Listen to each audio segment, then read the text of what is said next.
te whasasilatu a to amtaria nei tau manga whono au whai tūla whono. O te tāpālau whionga le, te mai te Palemene mo le lafo. Lau whionga le whongwhitalai, o lea ua mai a pare au autan ngā sua, a le paia o le Palemene ala i le taumwhitanga o le tae au sa alo iai. E ai fwoi le manatu, ua maua se whaasini ngā mārosi e whaaua wai le tātou ngā luenga, tātou te whaafitai a whaatasi le alofa le atua e ala i lana fua. Ua matau lava le mana i o ngā solonga o le tātou ilo ilonga o lo wha ngā sol nei. A sirisila fo i le pepa o ngā luenga, e le o toe tere ni li poti matali ala malo o lo tutoi. E iai le manatu, e le lei fo i ai tātou whaaua o pia, e wha maea o na ngā luenga o tausanga o levan tuana, a o lea fito ao o iai le tātou ilo ilonga. Ma o le ala lea o le tūla i man whaaloalo e whaatu le lafo e whapea. Ina ia whaatatia ese tūla fono tū mau, tōru sifululua, mō le suia o a tātou i tūla fono, mō le asofono le nei e whapea. Pe a whai e tāle i tūla e sifululua, i le tūtono le la, e le mai a le ilo ilonga o li poti o komiti matali al malo o loo i le pepa o ngā luenga o na whaua upea a tātou ilo ilonga. Pe a whai e tāle i tūla e tasi i le auli, e le mai a lava o na tātou tolo po ai lea mō le asofono le nei. O le lafo lea man whaaloalo? Whalua, whionga le sui Palemene, whapea fo i le main staff atu anga, pa ngā whaiva. Si pra wha maunia lafo e whinangalo e sau nomani ioe. Au ese le ai ua manu malo le ioe. Ia, o le a whapea lamana wha ngā solo tātu ngā ruenga, leo to tērin tātu li poti o toe. Ia.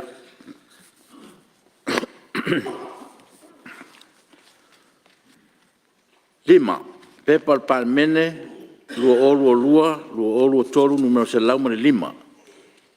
Li poti al komiti al vaenga tau le whawheroa i pepa al Palemene lu olu o tolu numero lua sumaleono. Li poti whaltausanga al whalaptonga o taui mo whale whapusei, mo tausanga whatupe lu olu o tasi. Lima pupui tasi, pepa al Palemene lu olu o tolu lu olu o wha numero tosu mal wha. Tani al malo pepa al Palemene lu olu o tolu numero se laumani lima. Tule melo whionga le te te whono komiti o vaenga tau whawherai.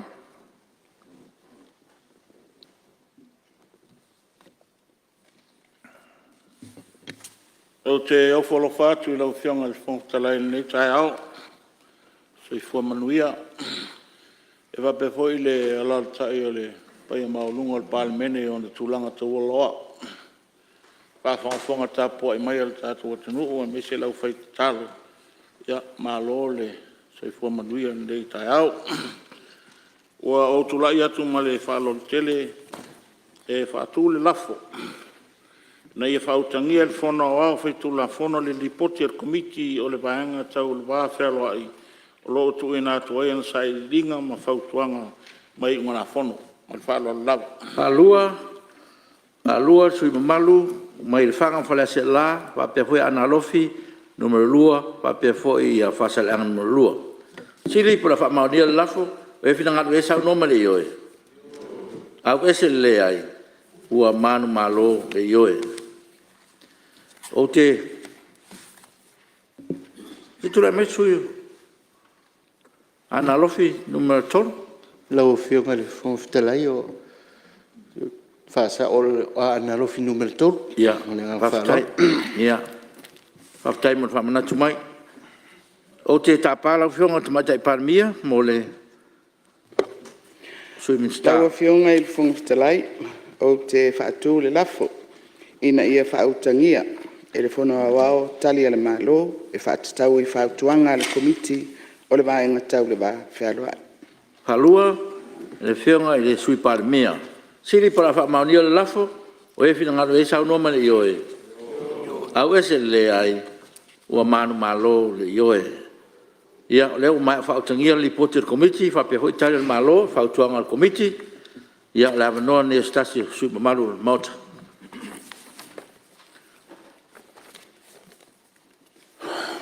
tu lai mai lo fionga te tai le tuanga.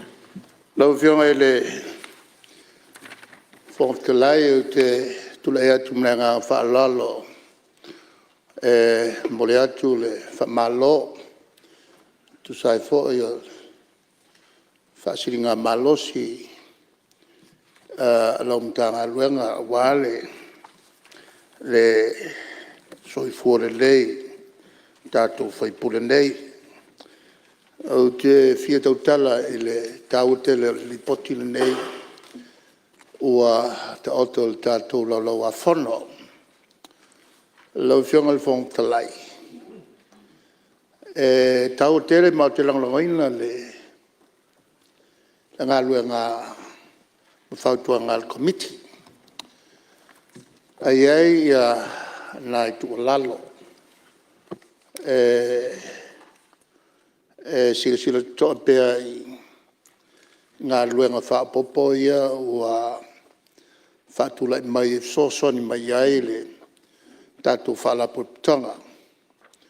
Tau i mō whaalawilawe whaafose. I awane i ave se ai le mea le nei o le sila te toa ia malupuipuia te o ngā tupe whalapotanga. Ia lava le tali atu i whaawilawe tupu whaafose. Po le ale tele o le seleni o lo iai nei. Tupu mai i whaawilawe a fiai sto se lau o tātou tangata. E le kai lava le tau ngā tupe o lo iai nei. Teimi nei o le suia inga o le tau. O le mana pito mawa e lea tu sai ma fai unga fai tai o lalolangi. I le lalolangi. I sui inga o le tau, ia ono tula mai ai ni whaawilawe whaafose ia fia ili to tele. Pe on si le fia ia fianga me tau tupe lau fionga le whong talai ma le nofta pena ma mao o le ACP. Nana u whaatepa o finangalo le motel nei me tupu ia tunu i whafo. Tula mai le mafui e. Ngō tounga i lo se whale whonga whale. Pea ma se lau whonga whale. Ngō to i lo. Whioki umai ma le fia afe mafia o tangata. Le tupu i Samoa le melna. A o lea tātou te whawhengai ma whaalawilawe tupu i atunu i whafo. E lua i to ai ngā awala whainsinia. Lau whionga o lea whausi ai whale le ngate Samonea a whafo. E whau le tūlanga o le ti o whale i lunga o pou te tele. Ia ai ki e pou te tele ngā i lunga o le papa. Papatu lo ilalo le ele. A whai e le esi papatu on whaulole le whausanga e whao peopea. E pe o le tūlanga voi le masani o la masani tātou o e whangota i le whana mei mal matatau. A whai la tō lama. E o tā mai o la tō waa tā mai e moso oi. Ngā o la aua whaalalawa i maisi la i lunga tua i loi lunga. Male mori pensini. Tua i lunga male apa tua ia. E float e o pepea. E le mawhai o na mangoto. O le whainga whaing sinia le na lea e whawai whale o lalangi. I le iwa o tausanga. Sa makua mako ki ngai ka makia o ngai ka i lalo. Pau ke kere whanga whare korula leo malisi. E ke kua ia kuroa. E ka pengeri ke leo pau. O isi pau maulunga. O isi pau e maulolo. E tu ia i lalo. O leo wakau li papa. E le mwhai alang ma lepe whanga whare korula la. E whape wherka kou whanga whale lele. Ona le malo. E lengi papa o kui lalo. E le fausia la, e le koe ngā whainga lea, e fausia e le tūlanga, o le whao peo pea. Ua fia mafui e ngā leo peo pea le whale. E le mangoto. Ai le mawhai on tātou loa. Lele kau ka awhia i male. Whanga whale ono lelo le whaltupe. Māram lama te le iai le suia whaipule. Le o lala mai. Na whausia. Whai ka awhi, ai sea. E lenga iai vaenga. E ku ia ku le paua loka, koubo de lo. E le se papa. E vaenga le il papa. Lawa whionga le whangwhitalai. O le tulanga na aangi la le mafui e. E whise tai whapenei le whale. Na whai i le whainga whao pio pea. Ai whapewhea le whale. Na whai e taula i pou tele ia. Ngā ka e ia o papakula iai. Mā ngoko umalo i lalo le whale. Kere mea whapena o tupu. E iai le awala lau papatelea, awala savati, na whai Italia, po le tolu tau sanga taluai. E le i umia on whaul whale. Ai angil mafu e pa umai lalo. E o i awala tele. E halu i lunga. I al ei, e le tau sanga. E a whaifu se lau valuiva. A whaifu se lau valuiva. O te safali mai whafo mai Manila sa a walue. Whatala noa le tātou program loan na te tala mai la whaifu se lau vasfulu. A eo solol mafui e lea. Pa u male pelepe ia awala te tele ia fausima. Ai sea, longa winga i leile fausia. Amerika, e iai ia engineer mawai. Makusiaka mawai. Alal mea na tupu. Turkey, makungu i South America. Kele fale whapenga o collapse. Ale kau kirkilo ki ai. Mango koi fua le whonga fale se lau. Feo ki kangaka. A whaila o se lau tangata pe kupus whalave i. Is fale ia pe whale kongu ka ko lifi lea lunga kero. Kai me whale kongu ai. Ai palasi mele ngai lalo. Ai e to se furu tangata ia ele eso si ola. Rau whionga le whonga talai. Ale tulanga na. E kako kele whalangrong kele fo ngi meo insua. Wafia e ngi insua e whai. Mo tātou tangata. Ia mo whale ma tūranga whapena. Ai ol kai mea ka paile insua. Ai whai maile insua. Se kila i whai lalo i ta mai upuna i tuane ole. Ia e kila ko. E le tongia insua nei. Ia se whale velave tupu whafo sei. A o lea walau i loa. Ia lapata inga ua whai. Ia ma lamatianga o le whale ua umana lau iloa. E le te tongia le insua. Ua whiangi me whapenga kupu. E watu e tāpā, e whamai insua e leo se bato mea. La ngai el condition i tua. Masani o le tilo iai ia le to tele. Lau whianga le whongtalai. Ia le walalo. O le tualalo e tau tele ngā luenga. Ma o te whamalo e le taipule o tau o vea le mtanga luenga le nei. Whape fo i malato au whai ngā luenga. Mai fo i sa iei mua. E le whamaoti ma wha malu pea e le teo ngā tupele nei. Ona te lele o ngā i taimi. E ona tulai mai ai ni pefea. Il tatu atno lau whionga al whongtalai ia o le sauna le tai au Alo, saunoa, lau whionga le te le tuangai si lo tā whai mau tō whina ngalo saunoa te le tuangai ia tu lai mai lau whionga ia lau whionga su te tai e se mea wa ia lau whionga al whongtalai nai ngala itia le tusai mali potia le whionga whono mal komiti na fia pa ia manatu fo i tātou waso mani tūlanga al whaanga solonga al tātou ngaluenga whaftai mo le avanoa O leo te mata watu i mo whainumera ia mai le lipoti. Ia e whai asto tele o lātou māli liu. I mo whalavelave whafose. Lātou ia wa tāna sanga e lātou wa inga i le piso swan. I tūlanga o lātou mānunua. I wapau lātou māli liu.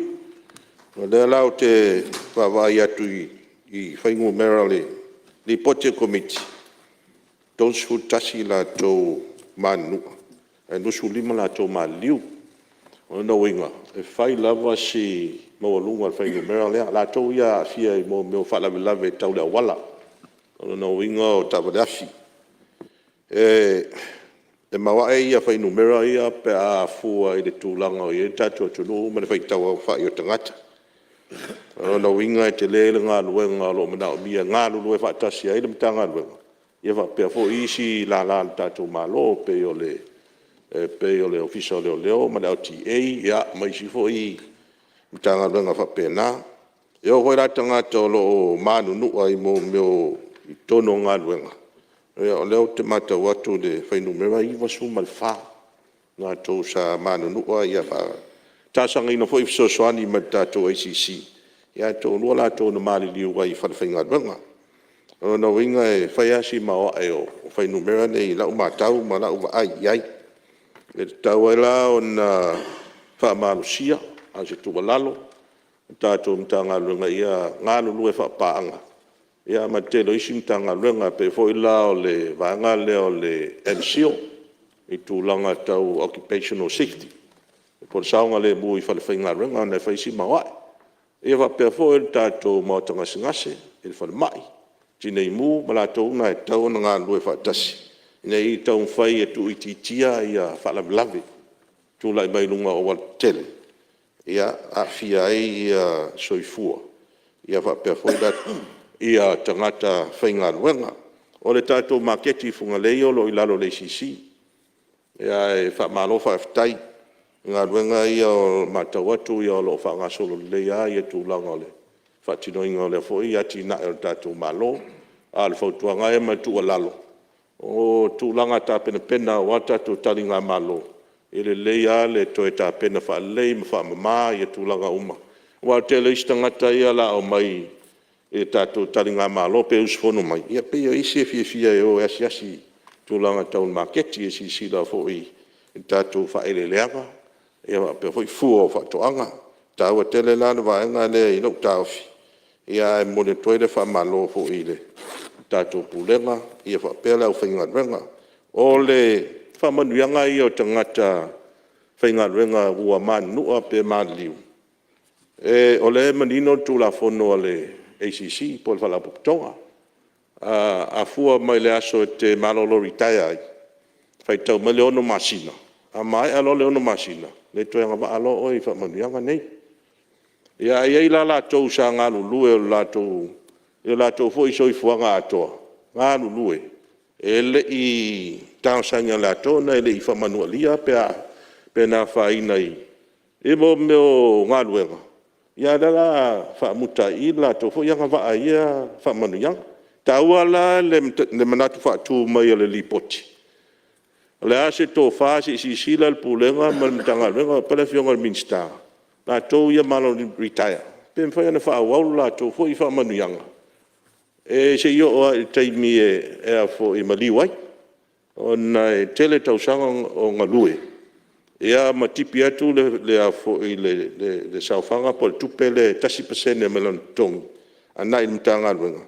Ia e le i au ngala mai aia o nei le i. A fia i e se manua po se whalavilavi. Ia o nei vaenga ia lawa fionga al fongfitalai. E whaftai mo le manoa. Tai, malo. Ia, tula mesui vai mongon martasi. Whianga whangwhitalai e mulenga whawhtai. Mai whaina pale au taringo suen pa ion limota. Ia e tūlai mulenga whaloalo na ole tāua li poti a komiti. Whamalo atoi lau whianga le te te whono. Toi whoi lau whianga te ta ina nei komiti ma tango fie. Unai whautuanga o na ole le vaenga mua. Lo whautua mai e komiti na ia toi ilo whoia. Tūlanga i whainga whaavai mo tūla whono moe anga waa. Ia o polenga sui pe o le tau sanga le komiti I tangata whainga luenga. O mai o li taia le i o yes whala velavi. Pia le pole ngā le nei sui ia pia le manu lauti ia na whātu waile nei fo I whala aputaputonga I nei whaititia mo me o whala velavi. Ia me se fo I le tūlanga I mara whana nā tūla.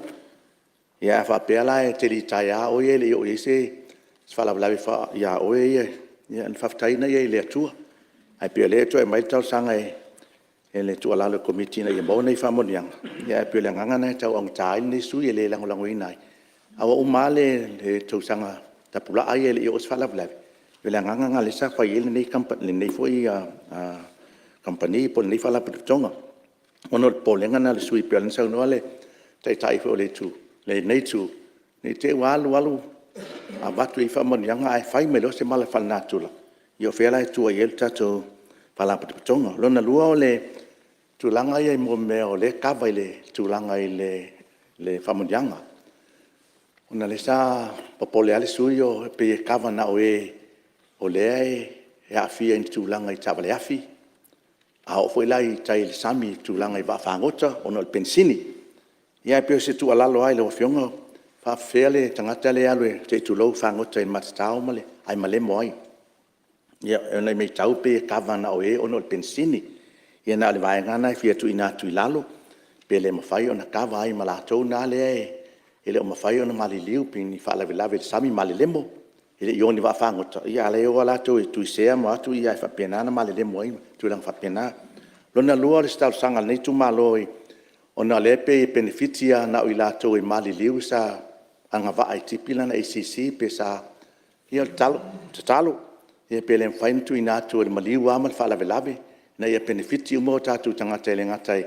Ie langa lepe fa pitoa ele fainga en taito pe atupus fala vela pe fa pe tele fainga lenga ma tipisa o ACC ia talo ia na ima fai o fala vela ia ia pe le fai ACC ia nga va ma en taito uma o le lipoti le tulanga le marketi na ne fa silia ona le maua ia se fiel marketi funga le lipoti iva mo meo business o lo fai ia na tangata mai fafo ia pio le nganga le nai le fa pe fai luna lanu le sui e ma tau le fo na se pankeke ma nai mea na ia tatou watangata ia po le me fo iwa tatala ia mai fa fo le fai no le ke poa me fa pena langa le sau le poti ia e iwa fa le ainga ss u fatino ina tangata mai fa manuel fo no uso le atunu o la ofionga le fo malo sa no e lo fiong sui malu tu la me sui le pate tu talai fa ftala vo moleva no e pu vo ya sia u fa facilitas e au nga foi manisi o fina ngalo fa alia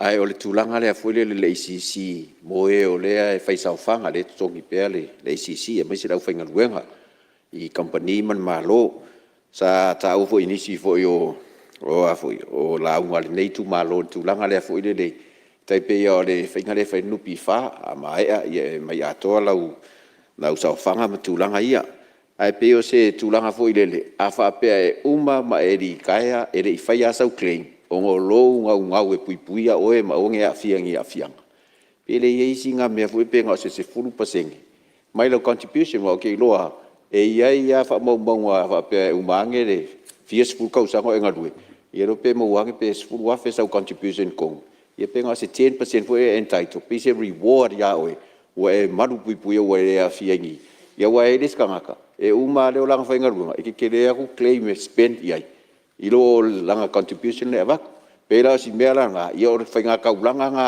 aka ko uma e so ange ia o lo afiso ia o e o lo ka fai ka sisi ka si le sa nga le mu ia ka ngai singa pisi reward vo ala vase sul pase ka ngai foi mese sul kala ia pio se fa kainga ia o lo ka fai malu ia lo soifua ia inga ia o ngai afi fa la lave ma nga fa lo fa tai malo sa no ia tu le mai lo fiong te telefono lewa ma watu lewa e tal foi tau foi inicio tu olalo ia ma finanga fa lia fo o mota tu le faftai le paia mal malo sus fono Palemene na sau no fo li poti le committee mai ta o tele ia fa tuanga o moli mai sus fono le taiao o le finangalo fa lia le tonga il sui il pa Ia, ina ia mautinoa e malu puipuia ia te unga tupe al tato whala potonga o no le pōlenga. Ina nei tūlai mai ni tū langa onga.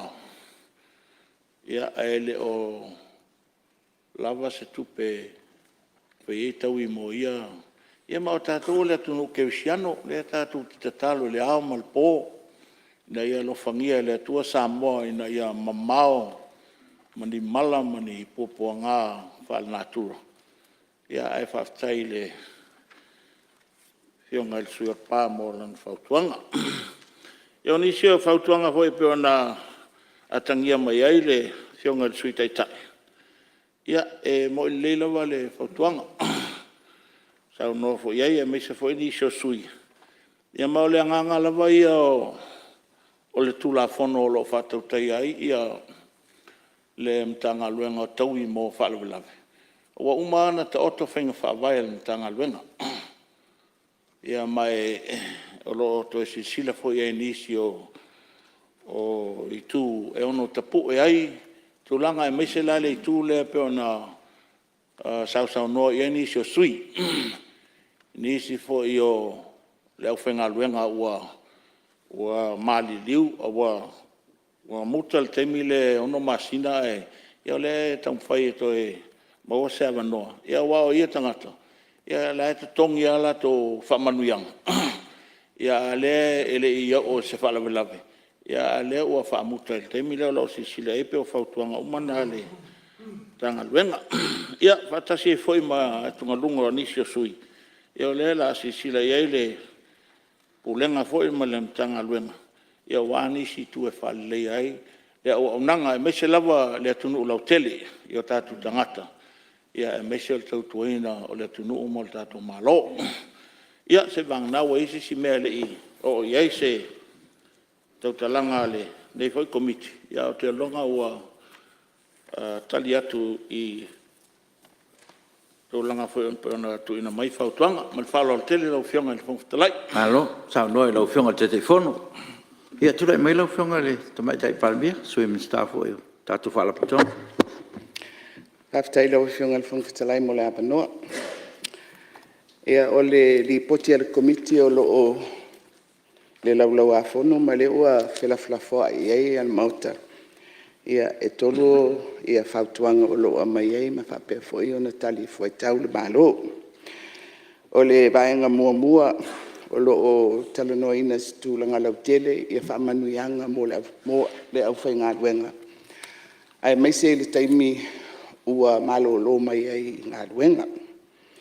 Mai o ua whamawina ia whinangalo ua whaalia e tusa I lei tū. Mai o le foi o lo mau atu I whamanuianga o e a fia I whalawelawe. O le o lo au mai e foi se mau e whalawtele atu. E le na o tangata whainga luenga. O tangata lautele. O te manatua se mataupu foi le sa talanoina mua foi ma whapena ona whasoa ai ia whainga malo mai le taimi. Ia te manatu lava sa whaifuafua foi e avele whamuamua I le wasenga o tangata whainga luenga. O le mai o le ua iei le whaalinga al matanga luenga I whainga whaavai. O le o lo whaanga solo nei ia le toe iloina o le tula fono al whala papitonga. E au fia ai fo I mauta upu ia ua whelaflafua I le mauta ni tai au. Lau whionga I le whongwhitalai. I le saunoa mai o le taitai o le tuangai I le teu mau le ina o le tamau ainga o le teu ngā tupe lea. Ai mai se I le vaai I ni whalawelawe maua e o na tūlai mai. Ia o te manatu o le afo imata upu e alia I mai.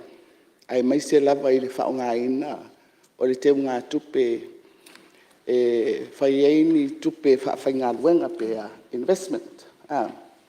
Ia, o le anganga lava o le tuina atu tupe whawhainga luenga, e whawhainga luenga. E le whalapa putonga, o le whamoe moe, e toe whaatupula i ai, ia le whaputunga tupe. A o ia mea uma, e au lava o na mata i tū le reina, e le whainga malo, ia e maise fo ia le fono whaatonu. Ma le whalapa putonga, i le tū lava lea ina ia lava le tupe, e tua i ai, ini whalawlawe e ono tutupu mai. Lau fionga i le whongwhitalai, whautuanga lona lua o aseta ma le tausinga, o le fo iu whapena o na tali atu ia le whalapa putonga. O loo whapena lava o na matai tuwina, le tausinga le lei, a ua le whaatino le matanga luenga po le whalapa putonga. Ia o loo tuwina atu i whalapa putonga po pisinisi, o loo i eito mai, e whapena o na tausi le lei, ia aseta o loo i ai.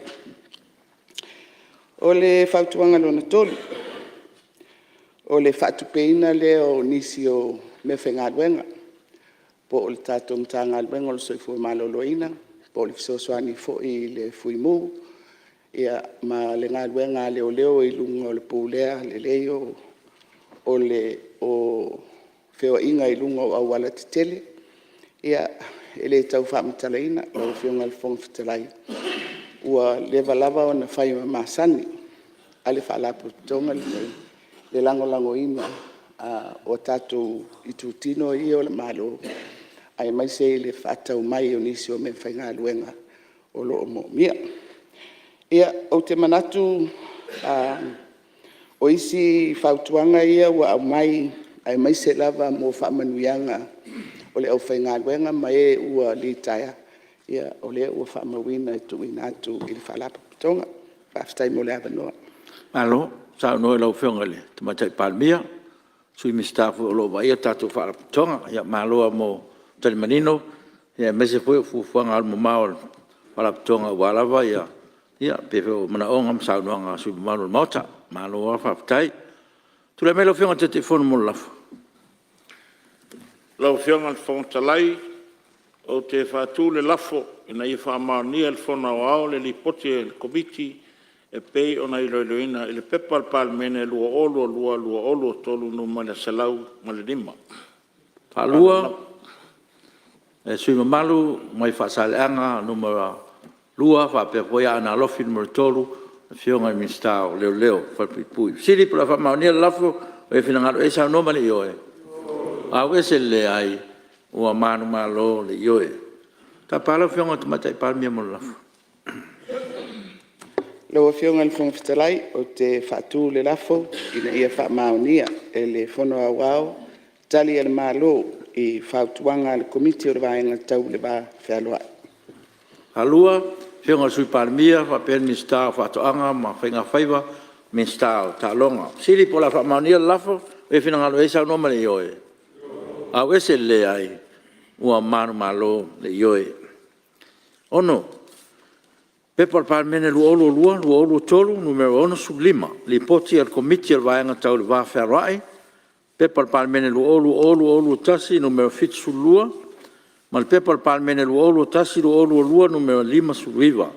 Li poti fal tausanga al pulenga o tine imu, fal blave, tutupu fafuse i Samoa, mo tausanga fal tupe lua o tasiva, lua olu o ma le lua olu tasi. Ono puiputasi, pepa le Palemene lua olu tolu, lua olu fa, numero ono sul tolu, tali al malo, pepa le Palemene lua olu tolu, numero ono sul lima.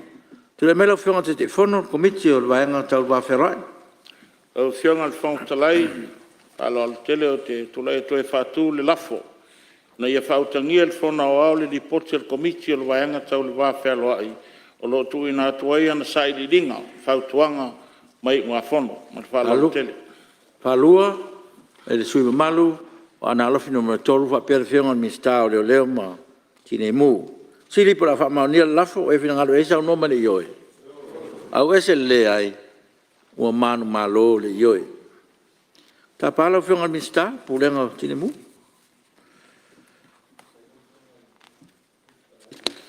o fionga pong tala yo te fa tu le lafu ina ia fa tangia el fono o tali el malo e fa tau i pautuanga o komiti o va nga tau le va fe alwa Alua, whinga mi sta whatu anga, whinga whaiwa, mi sta whatu inga, papel mi sta o le sio manga.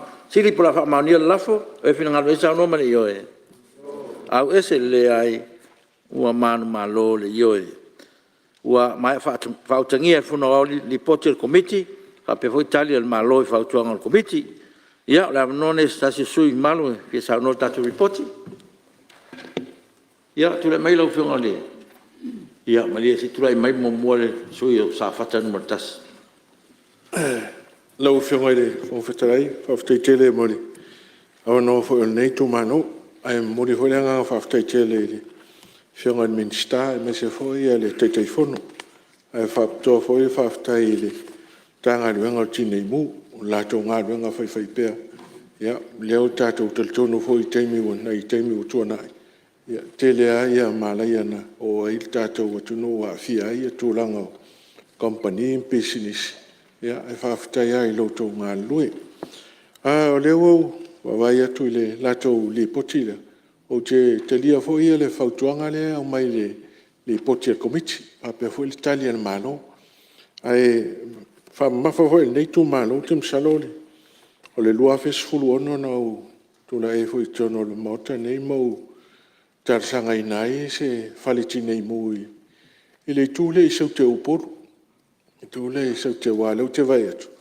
le foi mai le fautuanga al malo o tau ona fatu nisi a faliti nei mu il tato motu ai mafalo mafafau ile tu le so te le o upor le ia fale alili si umusa fata ma le fanga asi si fo tato malo le te lo fatel malo ia wai le pa ule tu le so te nei foi fatel malo le na fiel mu ia na fatatali ia tawali tine mu na vatule o atu mlai vale le mo atu i faleata o atu te lein fatama ia te leo mea a la ulea mai tau la lo lea na ngalanga iso matou manatul na te me lua fesfuluan tau na nga ia se fofo nga tato malo le foi no mai tau le foi tu lai mai le fionga il ministao o sa fatalua le foi sa sa no foi tono el motane wa o vava ia tu le tu langa le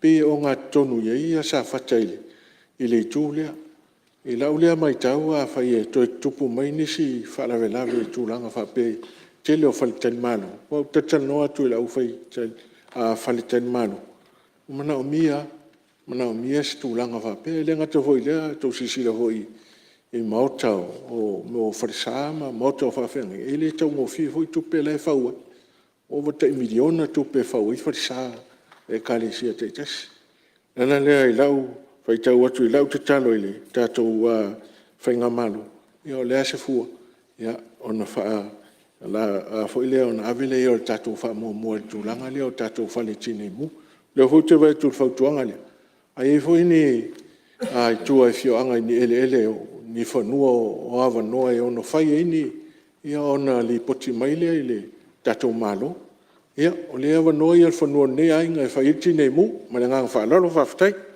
Alo, whaftai mole. Si mam se tu lai mal su te tai. I tuanga. Tai lau fionga i le fong fitalai. A mo ino hoi whaftai le fionga te fono ma le komiti. Me ma pe fo Italia le malo pe ona whatulai ma e le fionga le mista. O le tashineim tanga luenga taua. An tatu malo. Mo le atuan whaftai. Ma le whamalo le fionga le komisina le fionga ton vasa e wa pe foi pulenga ma lau fainga renga wa nga luenga nei e tasi nei essential service e nga lu e lusu fai tu la fitu asol vai aso e le malolo o no inga ne taua te lo la to foi pito la au e la una sua ile le tu i wa pe foi tatu malo i fuanga ma tali atu i fa lavi tupu mai i mo malaia le mu ia pe ona mantua fo i masi le fia e le i mamao tu nei ni mu tele se lua i tono taulanga o pia sa whatama ia i se tasi o whatalawai. Ia e whapea foi se tasi o whale i tua le whala inga foi leo le sunrise. O na winga ta ua tele le tulanga lea. Ta ua la pe na o whaitau lipoti. Le whaamalo sia mo fire alarms. Mo fire alarm systems. I tono whalewhainga luenga. I tono mo meo whale aonga. Ea e whapea mo hos, mo meo tūlanga whapena, e o tātou mlai wālele whare mai. Ea maisi uma no whuanga. O lo auto wa ai mwha o ngā malu le tunu. Ea wala tu saunga le mu. Ma wawe i loa. Pea whape tūlai mai ia se mu. O le tūlanga le tāua i tele. I lau wa ai. I le fuwhanga pene. Ei whautuanga fo le komiti. Ia ua whamalo. O le whai mātau tu li poti. O lo o tau sanga ina i le tātou tanga luenga polo ofisa tinei mu se soani. Mai tātou paanga masani. Ia mise lava ia le atunu o ia pani. Mo ni tātou ta vale tinei mu fau. Ia se tūlanga le lei. Whamalo whaftai wa tau fo ona sui pe replace se tātou ta vale tinei mu ia nei. Ia mise laim na mia i lau wa ai.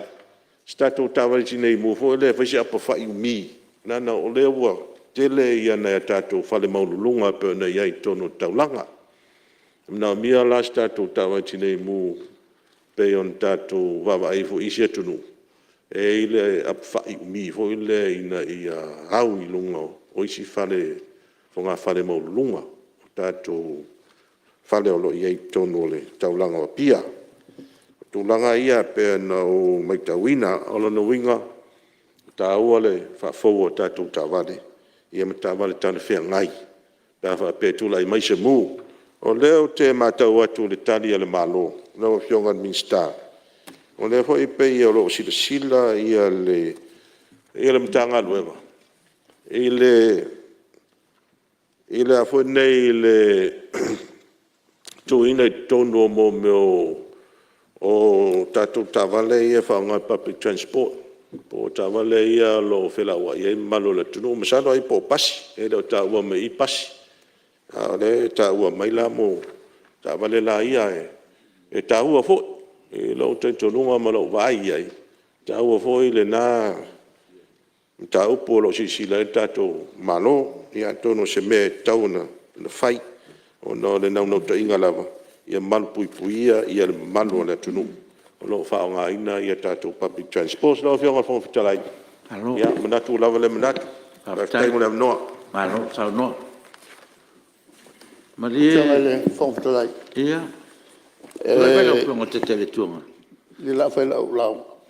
Ia. Lau whionga le whonga whitalai au te tulai atu fo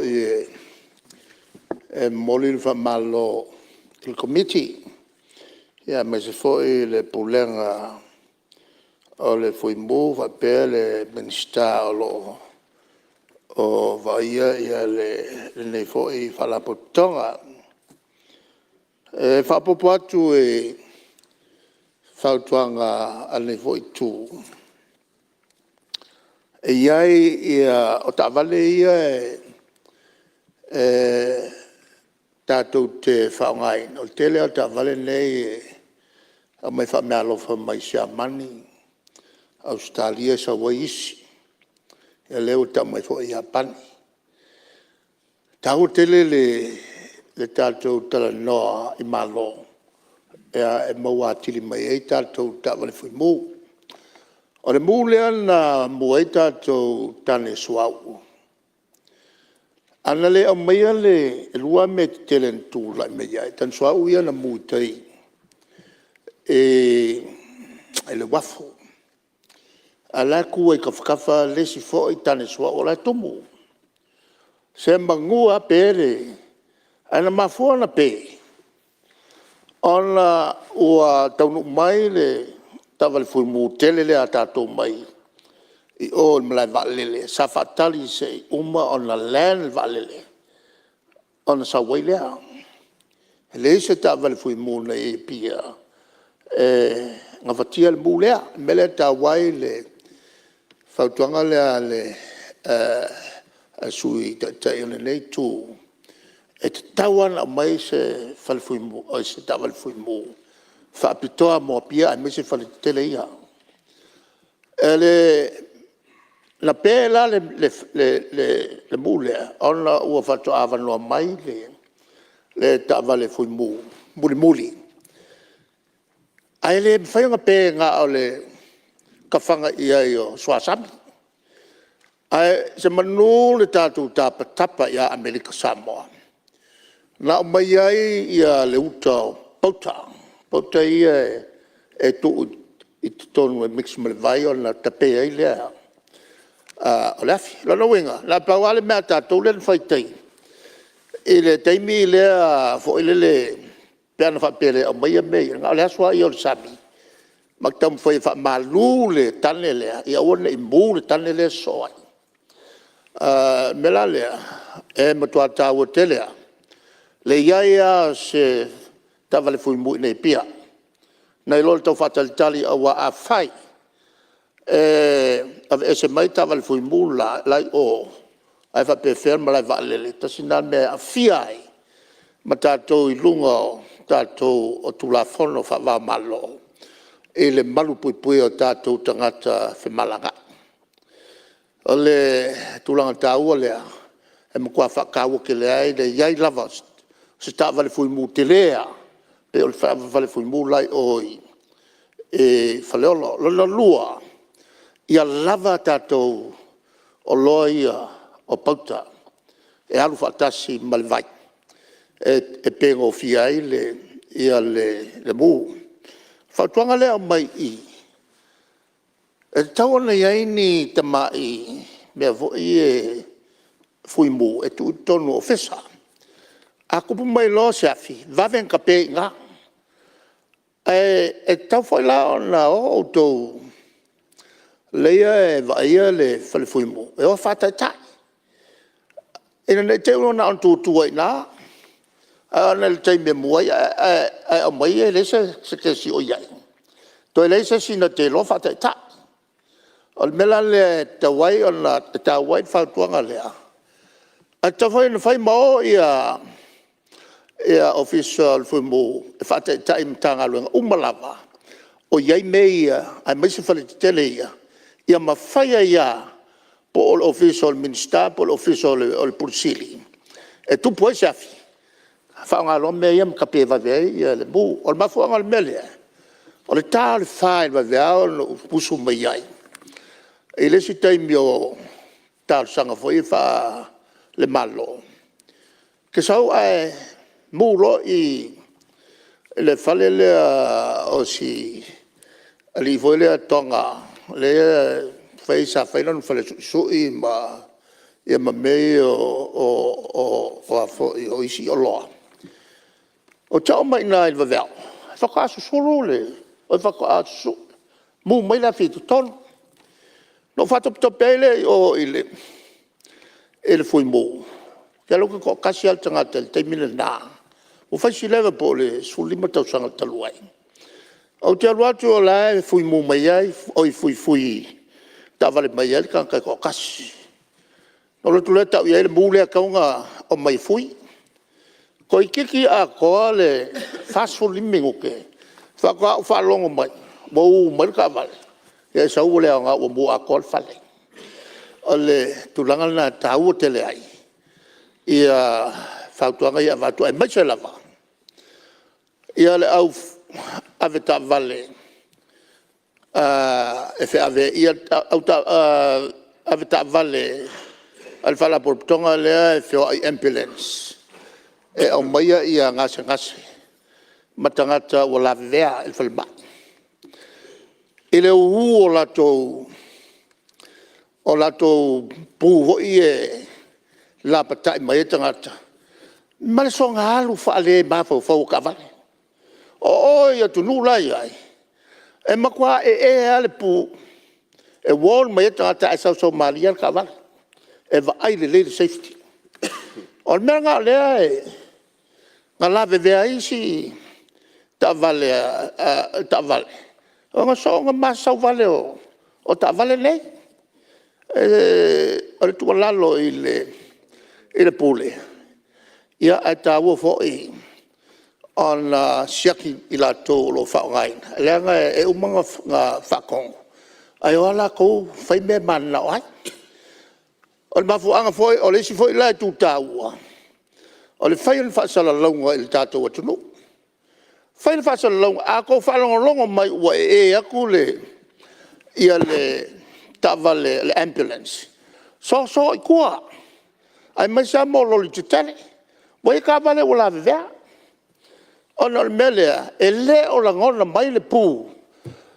O lae e whalongolongo i ang telefongi. O le kele i o afo i o. O tangata i e whewai. Ma whaonga telefongi ma la vea ka vale.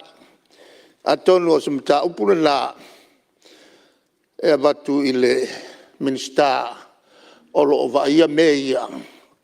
Ai mai sa le minsta lele o nofo mai. Le ua sifi mai ia i le ainga o tamale afi. E kakaua whaia lato whaateta inga. E na ia sila fia e tangata me ia o le kele o kaka o le feo i la awal tele. E kalakalango i telefongi. Ma tangata le o i loa le me pio ai. O ngā roa kua le kukua ia. Ai aru sao. Ai ka au fiu mai tangata ia fia pio. O no le mumu pe o le mori. Ia o le whautuanga la male. Male whanau nau ta inga. E whatino loa. Awane mulmuli.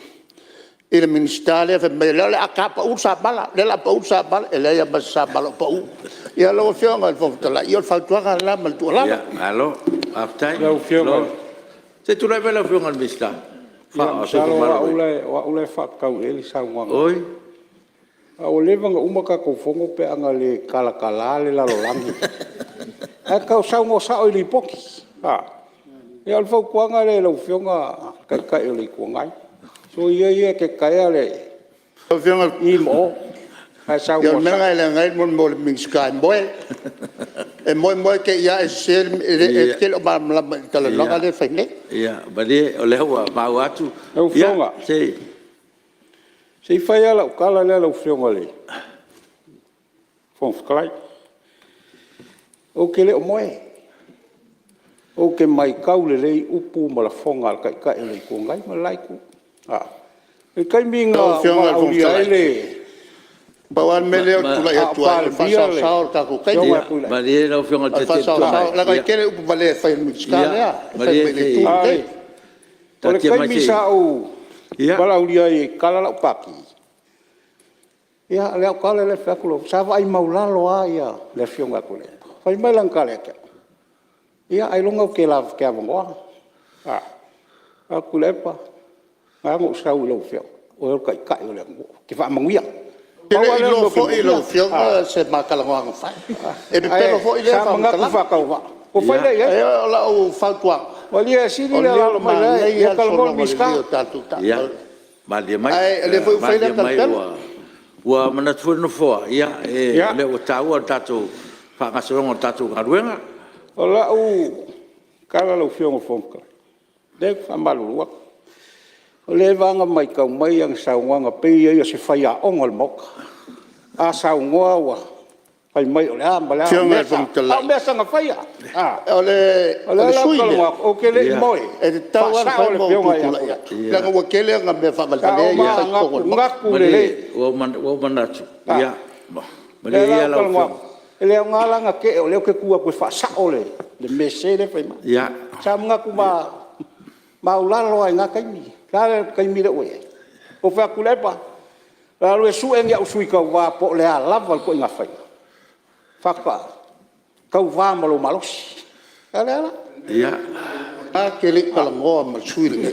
Lea e mōli mau Ia ke leo tulai atuai. E ma kele kalangoa. Lau fionga le Fongatalai. Ia lau fionga. Ia. Atu sai ma lau finangalo ia o mana tue. Tue na atu tali a komiti atu sai ma pala pupoinga. Ta upule ma tai. Ia wa utatonu wa te milea le o lau fionga te te fono. Fionga fofutalai pe musea manoa. Ia. Swa ngare. Sua le pate tupai ruma. Aftai. Sa ia i foi lea.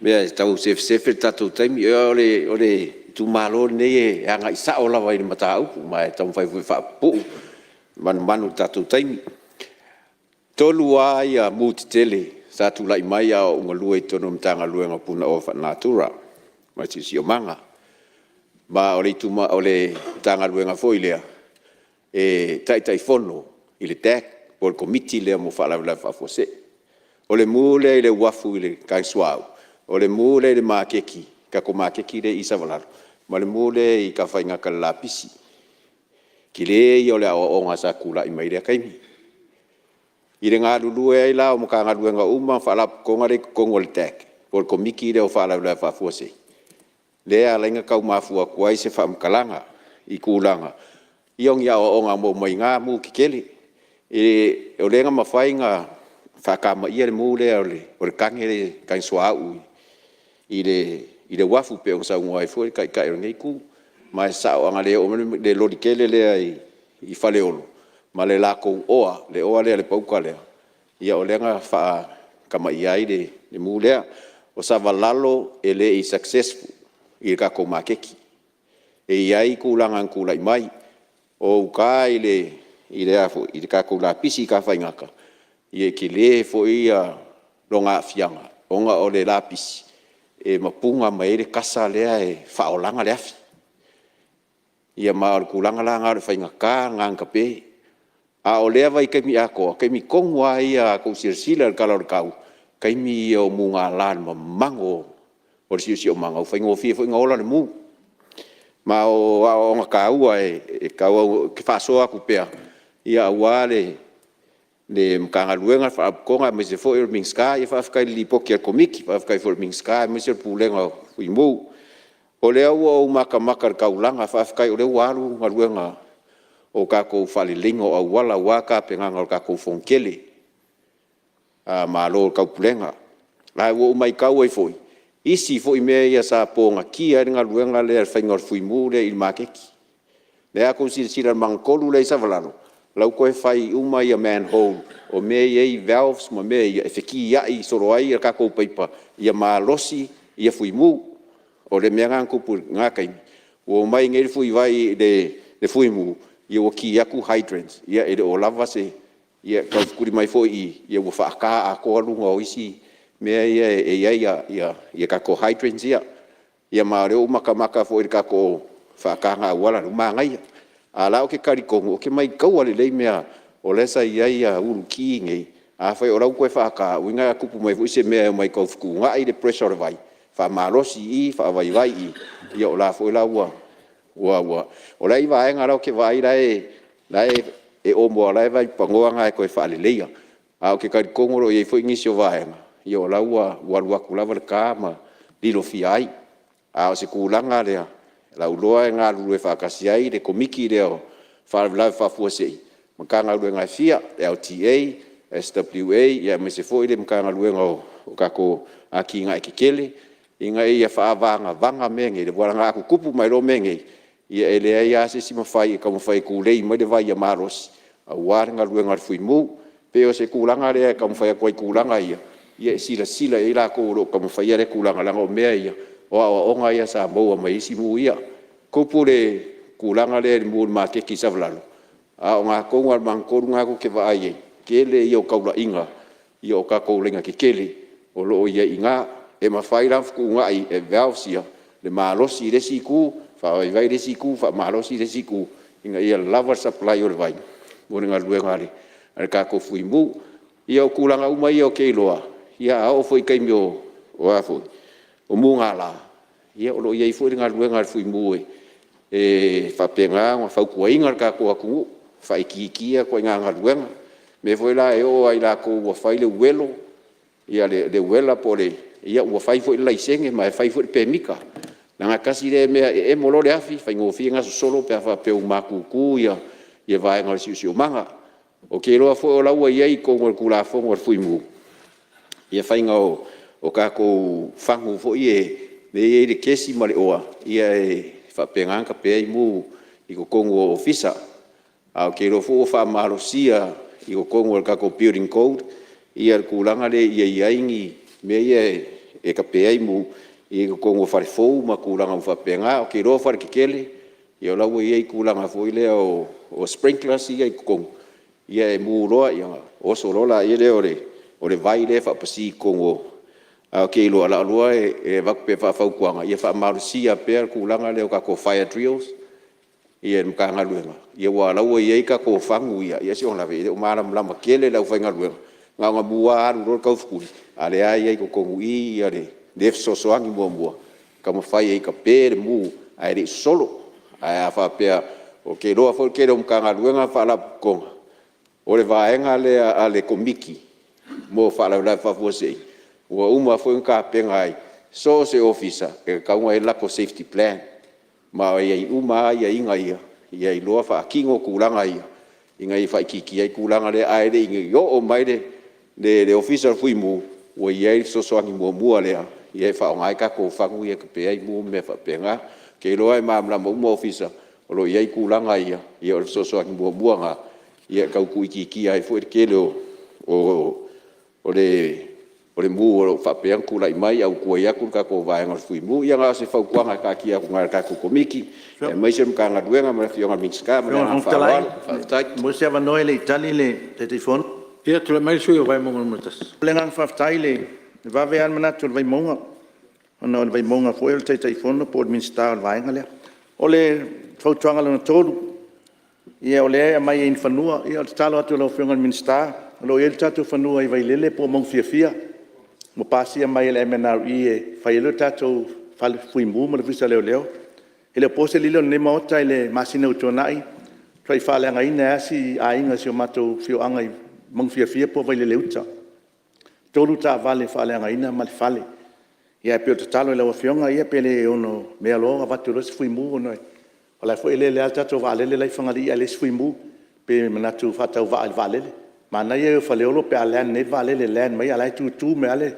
le va le fuimu ia i fangali ia mato ia len mai fa ta ia pe len mai ia le mas fuimu ono no ia pe fa pena se ngona pe le ngo lai pasia tatu fandu ala wa va tele ministao MNRE vai lele e fa tino ai se tulanga lona lua le fotoanga lo fionga i mo me pampensini se tulo tele o pampensini fa la ta wala ta mo me o fa le onga tulo ne mo tele nei o le polenga na ne sui nei ma fai ona me se le vaenga le alau tangal venga e fa pena na ngafa male te enga ma le ngato pampensino ma ota malawa nei awana i lata ma fatino i me fatino i pampensini ona o soifua malolo ina le ngato le ea ia me se la te me tupuai e fa pena lo fionga pauna le vaenga e mo le ngang fa tailo fionga minsta il to fia fo yo le fa lu le fu mu mo le ngang fa tailo fionga ona le fa tu ina fo le fo te mali ia me muli ia nai mo meo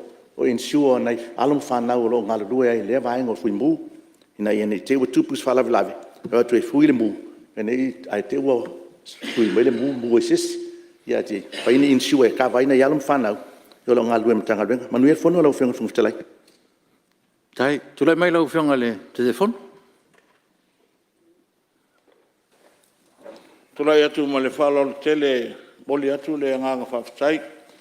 E fionga i sui ma malu umana sa noa tu sai ma le li poti foi ma whautuanga komiti. Ia mai o le tausanga le fionga le sui o safata. Ia o tausanga le te neim tausanga i le tawa le fui mule ale o mai paia ingal nei. Ia le si sila il komsina ma le o te loa o le tulanga le sila ien tanga luenga me tau tupe le whatinonga, the cost. Peo tulanga na e whaftai mo le whautuanga. Ia, telefoni isi o whautuanga peo na momoli mai e tu sai o le saunanga fo e le fionga le tai o le tuangai.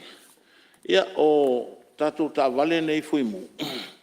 Te a older model so le fo u whautuai nei le ta sangai nei ma lo tele ia mo se sosani nisi o ta vale foi mu e le asisinga ma ko komiti me foi o lo ia tatu ta vale foi mu fa pena foi ma le vale o ka vale ngi de older model so le special trucks fully equipped i me uma me tau foi mu ia le la e e o tau ta vale el miliona ta la le se me fengo fia fo el tanga luenga ia le la weta faile tato tanga luenga ina ia sai ili maini sosani ia awale fa le ia tili me uma ia le sau noa ma na mia tato patunu wa Michel tato Palemene ia fanua fo o fa no ia o le ala vai ma wele ele mtanga luenga le foi fio akul kom sina ma le mtanga luenga foi mo ia le asi sila to e mo le nga ilumana ia le ala vale tu le lei mo le fatinonga le onanga ile atunu ia Michel tato malo mo tangata o le tu pitsili na on taua ia o le falo tele lo fionga fontalai alo faftai lo fionga te telefono lo fionga mi sta pe i se mette fi sa no e tu so foni lo fonga sa la folle tato mot faftai tele lo fionga le fontalai fa mawina ma fa tawaina ia filinga lo uma o suisa sa no le au nanga ma e o ngatasia ia sa no nga mana tu sa fa dia ma le ngaluenga le komiti fa tonu le fui mu ia le fionga komsina ma le mtanga luenga e o fotuanga lo tu ina mai o fa tal no ina ia ni masini man ta vale mai fa fo lo fa tal no mai apani ma sia mani fo i se pa tong mai sia mani ia ni de ta vale fo fui mu fo au fi tu langa pen langa le fionga le ana ma lua le fionga la fo le i se ta vale le fa i vo e ono le wa i ta to fa le mau ma lo fa tal no ina fo tu langa na ia le ia to nga chemicals ia fa nga kape ia fi e sa no vo le ta le tuanga pe el mena tu pule mule tai le wafu ma o lo fa tal no ina ia tu langa nga il terminei o lo fa malo sia ia mo fire alarms fa ia pa lo mo ya ile se afito no o fale e fa nga ina tangata o le o i tangata la tele tu no fale ia pa pe ho fale o le malo la lo le tu la fono lo fa o solo ai ta penanga tanga luenga le ngata le saunga le mui me ta ona ia fale ia fa nga ina tangata la tele ia fangu ia te pe ia fi tono fale fa nga tangata la tele ia fa pe ho tono ta vale la pasisi o le hoila mo fire alarms e alu la se singa ale mtanga luenga ale pasia ele fa malo sia le to fire to se o me tono fale ile tulanga foi le o le fotonga long tolu lo ta wa ile tanga ile fale tina mui tu malo ia o tanga ile komit fa tonu mal kom sina tulanga ia le la fa tino nei le fal foi mu i fale olo i fa fole fal tina mu le fale olo nga le fal tina mu tonu mai vale le fa tanga inonga fa nga ngo esme la tu ta vale mal vale le la fa to le fa yo le fal foi mu la tua na la fa au lo tanga i foi ano ama fanga lo o ale pata le pamalo tufanga fale alili mal saunga i si umuma safat ia fa pe ho i sava yo lo tanga i le komiti fa tonu i tulanga uma ile tulanga i pampensini ho i la talata i fale aunga ma inga ia o lo fa tu la fono ina ho i o le pulenga e la te pasia ale faia ia fale ia ma o ia tan pensini le tulanga tauna i se fe mo tangata ele pasia wan tanga luenga fa yo se pan pensini le tulanga fa malu tu le se usa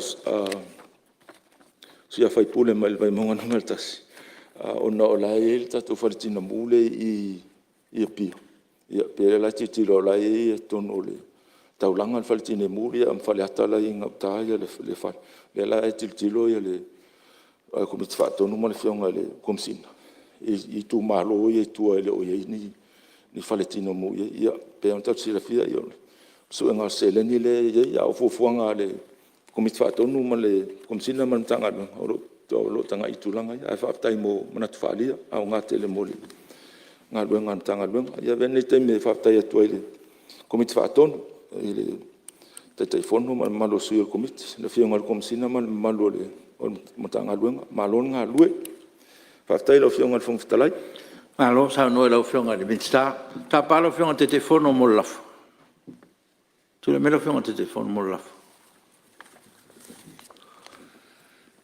lau fianga le whongtalai o te whātū le lafo. Ina ia whamaunia le whona o whetu la whona le poti al komiti e pe o nei leina le pepa al Palemene lua olo tolu numele ono suma lima. Whalua e sui o whasaleanga numero lua, ana lofi numero tolu, whasaleanga numero wha, e whapefo le fionga le mista o leo ma tine mu. Siri pula whamaunia le lafo, o e whina ngalo esa no male yoe. A wese le ai ua manu malo le yoe. Ta pala fionga le mistao tine muma para fapuse. Whaftai lau fionga le whongwhtalai, lau fionga le whongwhtalai o te whātū le lafo. Ina ia whamaunia le whono au tali al malo i whautuanga le komiti o le vaenga tau le whawhelwai e pe o na utou lauina. Whalua le fionga le mistao soi fua maloina, mistao so te inga, whapea foi le sui mamalu mai whaasaleanga numero 4. Siri po le whamaunia le lafo, o e whina ngalo e sau noma le ioe. A wese le ai ua manu malo le ioe. Fitu, pepa le Palemene lu olu tolu, numero se lau lima sufa, li poti al komiti al vaenga tau le wafea loai. Pepa le Palemene lu olu tolu, numero lima sufuru, li poti whaatausanga al investea o Samoa, mo tausanga whaatupe lu olu tasi lu olu lua. Fitu pui tasi, pepa Palemene lu olu fa, numero ono su lima, tali al malo pepa Palemene lu olu tolu, numero se lau lima su fa. Valu, pepa Palemene lu olu tolu, numero se lau maleono, li poti al komiti al vaenga tau le wafea rai, pepa Palemene lu olu tasi, numero fitu su tasi, ma le pepa Palemene lu olu tasi, lu olu lua, numero tolu sfulu. Li poti whaltausanga mtanga luenga wa onga, ta longa manganu mo tausanga whaltupe, lu o ta siva, lu olu tasi. Valu pipu tasi, pepa Palemene lu olu tolu, lu olu fa, numero iwa su valu, tali malo pepa Palemene lu olu tolu, numero se lau maleono. Iwa, pepa Palemene lu olu tolu, numero se lau lima su luono, li poti al komiti al vaenga tau le wafea rai, pepa Palemene lu olu tolu, numero fitu fa, li poti whaltausanga, an tanga luenga wa onga, ta longa manganu, mo tausanga whaltupe lu olu tasi, lu olu lua. Iwa pipu tasi, pepa Palemene lu olu tolu, lu olu fa, numero iwa su riva, tali al malo, pepa Palemene lu olu tolu, numero se lau lima su maleono. Tula melo fionga te fono al komiti al vaenga tau wafea rai. Lau fianga le whongtalai ma le whaalao le tele o te tula e toe whātū le lafo. Na ia whautangia le whono au le li poti e tolu al komiti al vaenga tau le wafelo a i alo tui nā toa na sa i ringa whautuanga mai ngā whono ma le whaalao le tele. Alua, le fionga sui malu whaasaleanga numero lua, pia foi ana lofi numero tolu, ia whapea whaasaleanga numero 5. Tili, pula whaamaunia lafo e whina ngalo e sao nomani ioe. A wese le ai, ua manu malo le ioe. Ta pala fionga le Mr. Owen?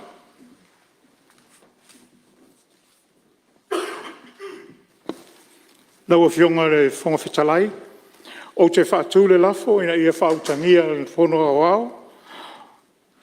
Tali ele malo mo whautuanga e whaatatau i li poti e tolu o le komiti o vaenga tau le wawhea loa. Whalua, fionga le Mr. So tainga, papea le Mr. o sisi o manga, papea le Mr. o se fua maloloina. Siri pula whamaunia le lafo, o e whina ngaro e sao noma le ioe. A wese le ai, ua manu malo le ioe. Ua mai whautangia, whono au li poti al komiti, papea fo itali le malo i whautuanga al komiti. Ia o le non e stasi sui il mota, pe sao no. Ia, tula mai le sui safata numero tas. Whaftai tele lau fionga le whongwhitalai.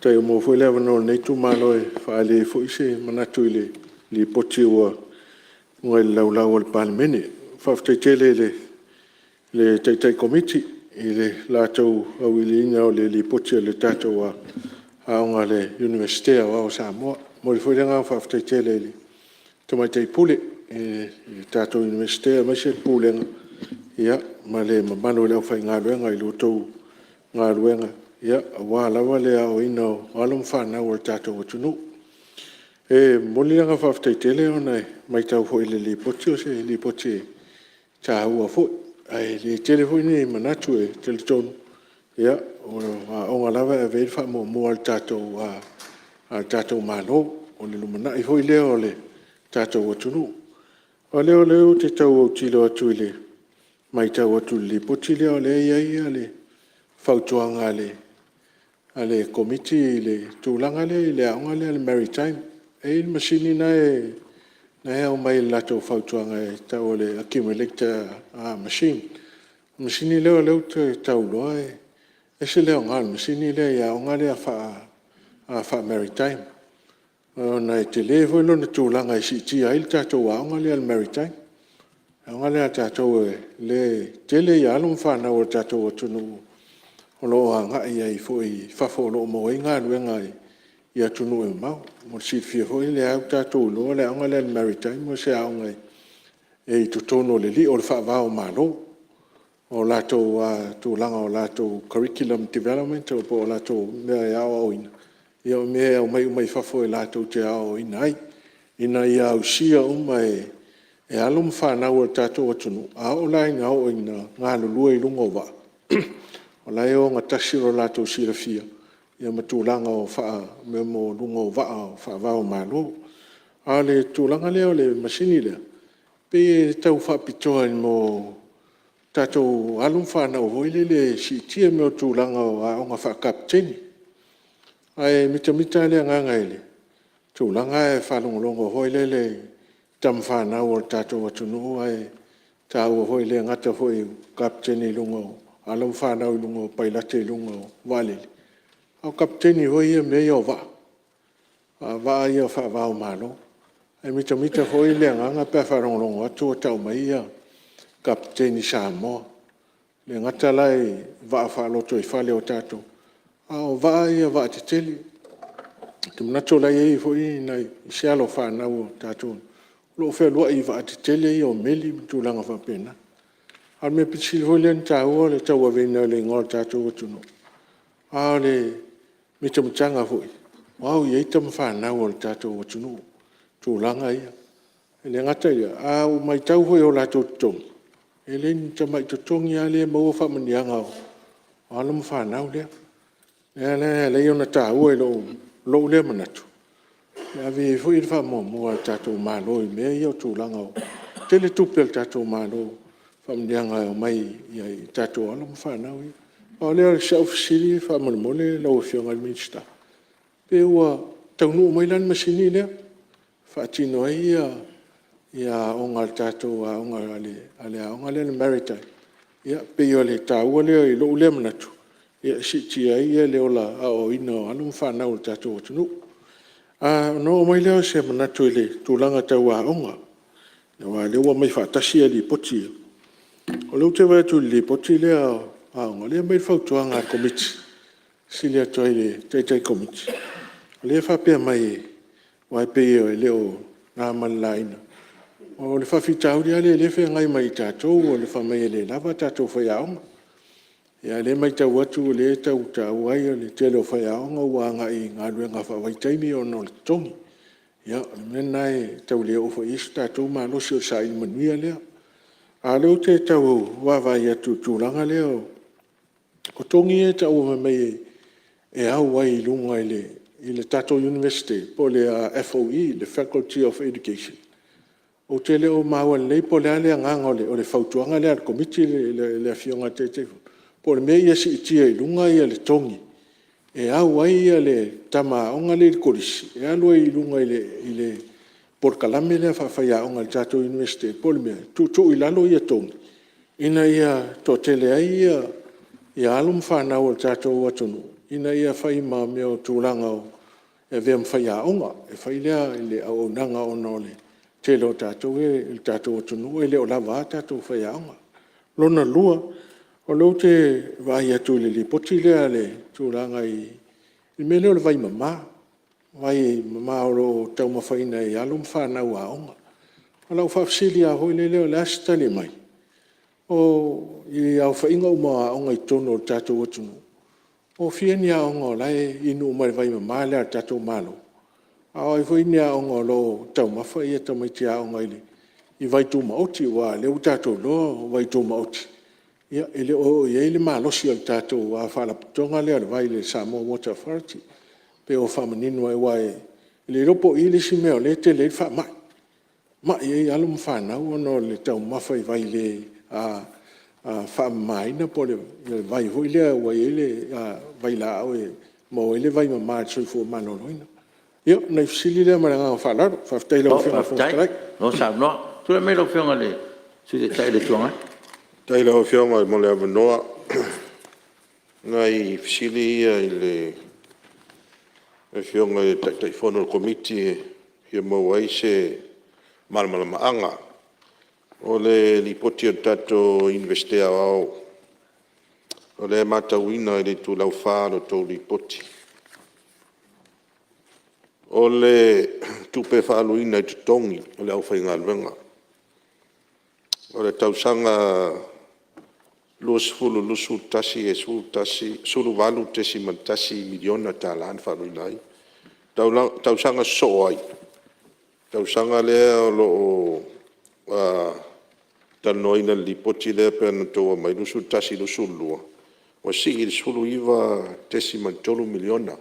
Nona winga, tasi alpiliota. Ai si i le tasi tesi mai lua miliona. Le tupe whaupopo i tu tongi e lau whainga luenga. Le ase whamaninonga o lea tūlanga. Te leo lea vanga se leni. Whaupopo i tu tongi e lau whainga luenga. Whapefo i la i le pili pa tu tongi e le o kika. Sa ia o kika ina ia tusi o le tato NUS. O le tausanga e nusu tasi. E tosu lima whenan pili. Ia tausanga le pe ona mai lipoti le nusu tasi nusu lua. Ia lewa sili atu po ova tu le lima sulu wafe pili ale o kika. Onda e mafua no fisili. Pe tasi al piliota. Ia e da ia sewe suinga tele. I tūlanga masani. Suinga o ngā luenga ma tūlanga whapena. E a fo i wa mafua ai ona fo i on tūlai. Me tūlanga lea. Ale tūlanga nai fia manino iai alo sui. Ia ai whapea fo i la le tūlanga o le tupe whasoa. Ale tato NUS. Ai pe fia se tupe o wawai pe whasoa na i tato a onga le malini pe o malingi le o le maritime. Pe o na sauno e le sui o sa whata o mawai atu. Ona o lau si singa talua i nei i. Oa te lea ala ngā lunga to e fi wha leia po maintenance work. E fi whaia i wha leia. E a whapea fo i la se fso ani tūlanga o whaia onga wha pitoa. Mo lea fo i tu a inga tata. O le taua ia au o le a onga lea. Ona to te leo ta maiti e i u le. I le a onga leo tato a onga leo malingi. E maua ngā luenga. O lo maua ngā luenga i tato company leo le sa. E pei e le tūlanga na e velo whataua i le a onga lea. O tūlanga lea po tū mau le whainga lea sa whailalo le i tūlanga lea po na mai tausanga ia. O lea sa moai le pau i le registration po le enrollment fee. Le mistala fo le ulfale. E tato NUS. Lea le whapau le lo se lau. Mai le stala. Ai tu ui tua i le tau fo i o mtaupu. Tu tongi o mtaupu. O le whautuanga. E apa whatatia ese na lo se lau. A whai a ua whapau le lo se lau i le tongi ulfale. I whatatia ese loa. Ai le se mea la toi whapopo e fo i tua i le tau o mtaupu. O le saunoanga le suia sa whata le peona tūlanga nei. Tatua onga leo le malingi. Le masini le sa ta ua i le saunoanga sui le mai i le lipoti a le komiti. Ta ua le whaasao na leo foi sa ta ua nafi. Ina i whaasao i a mua wha maunga le mauta. O lea mai le accumulator machine. O le sa o le ingoa machine o le simulator machine. O le whaasa o me tani al malo. Whaftai lau whio al mista o le mai lau tani. O le whaasa o mai ele tani o le ingoa machine. Le simulator. E le accumulator. O e matau atu. O se machine ta ua. Pero wana sa unoa le sui mai sa fatu. Ta ua tele machine ine moa onga.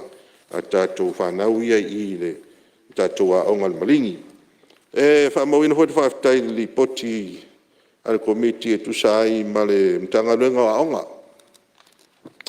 Mtanga luenga a onga. O le mele mai tauina I li poti al komiti. O le mai iana sa I ringa. Sa ringa komiti. O lo o mauai le whale tonu a wala o fisota inga. Schoolnet, broadband highway, ia onga tūranga lua makolisi inu I tua o le atunu, masala whai. E tā ua wha leia o le tūranga le pā whai e li wha leia, ua o tausanga I tau tano e lua tasi lua. Ma e te tau anu wha le leia tūranga ia o le school connectivity. Ina ia sosoane ai la, I le tu ina tupo le momoli ina tu I tua. Wha o ngāle interneti. O mo mea o onga ma le sona, mai se ia onga, e le o lava whai a ona, pe le o maua hoi whai a onga, e a o ina mta ufa toa, o lea mai le li poti a komiti, o lea maa ua isi a onga I tua, o whai a onga, o ina e whai a onga, e le o se la tō mta upu le whasainisi, a lea o a o le whasainisi, isi wasenga. Ia, te le lope wha wheran whaile to ina a onga whapea. Le latu o le whai a onga e leo sana mta upu le sa whaasainis. A latu a o le whaasainis I ta miti a onga. I le mta upu whaasainis. Ia, a ero tu maupea ia tu langa le pea na mai li poti al komiti. O le lavo whai a onga.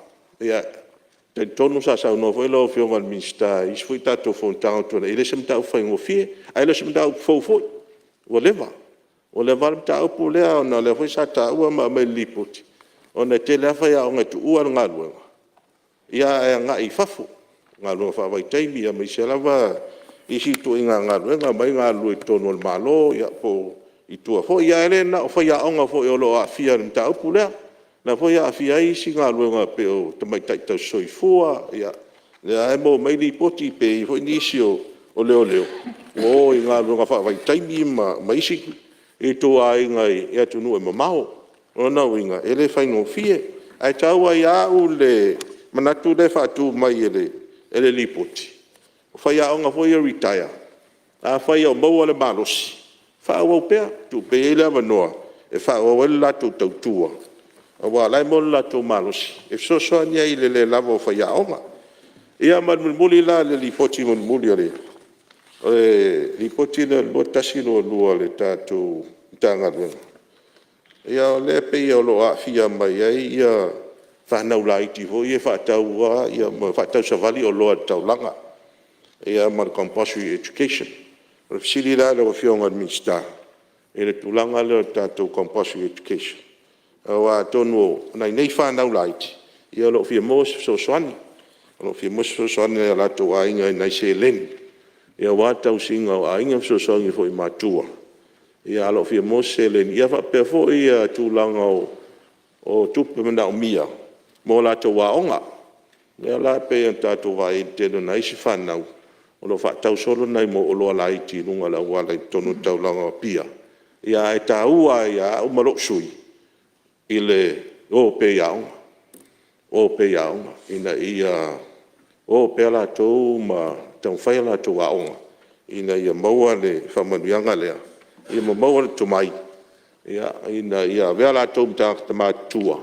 Ia ua lava fo I fia ma le atamai. Ia moe nisi ngā luenga sili atu le lei. Ia ua tau singa ma sosoani. Ia inga lau whionga fo whitalai. Wha muta I se manatu nai motu ngā awhanga lau whionga mista ma te te whono. Dai mo leo noa. Baftai. Ia. Tula mai lau whionga.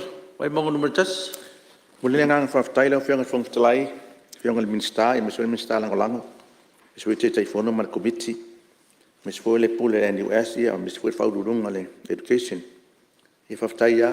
Lau whionga le minsta ona o e foi sa e ngata i pule a ongo sia ongo fa ya ongo pena foi lo so atau ai e vatu nai fesili ona le pe le wa mai le sa ongo me le o le masini o le tulanga fano no anga sui ona le mai e pe wa o le ofil masini tonu potu e pe le tau fano no ai e fai ala na fale te ai le pe o le mai le poti pe o man fai le fale le saina ia ele o filma sini te tonu ia pe o le nganga le na tau fano no anga foi na le lau pe o toi o tatu tu pe toi fa tau mele le masini o le lona lua lau fionga le fongstalai ia ele se fa tau nga va ele i o tatu malini ia se alma na tu mana ia pe na fa pe amatambe mai se masini fa pe a vinga utale NUS ia le pe fa pe na le fua foi le nei usunga fono tula anga i ofisa anga mulenga faftai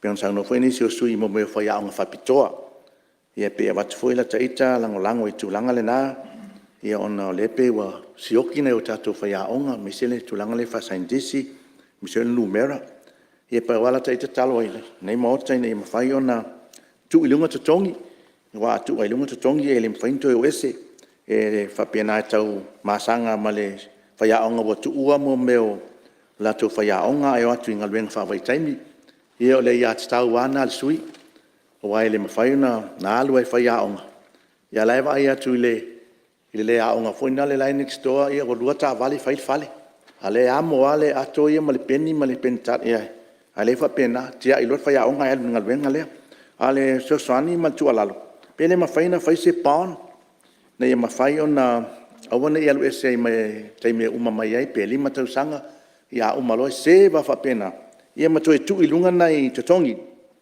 ele o pose lilo ono le kalesia fo ia o fa pena fo ia no o tu itiel tu pe fo ina le fa matu atu ya onga ia pe u tau fa pena o le lava i fo i fa so ai i tongi o nai fa ya onga mi sai kalesia ale lotu ia pe o tatalo na ia o lesio batu fo tuanga i la o fionga o le me meio sko sipi le o pose lilo ia ole nei foi tu malo telo na yalum fa na wala ile yo le fa tua mo tale fa pe fa tua o second semester ia pe le nganga le na ma na ya me sa yai e umaloa ia mai loa fa tau to mai wa anga va yo lo le matanga tau sanga ia onisi la le fa pena ia ono telefo yo o tu langa i fa vai ma fa pena ia ai tau na ona i tamiti le la tua tu nei sile po uni le second semester ia awe o le o le masani ia pe le nganga le na mo le nganga fa tai lo fionga mista fa mama avenga le mai mo me restala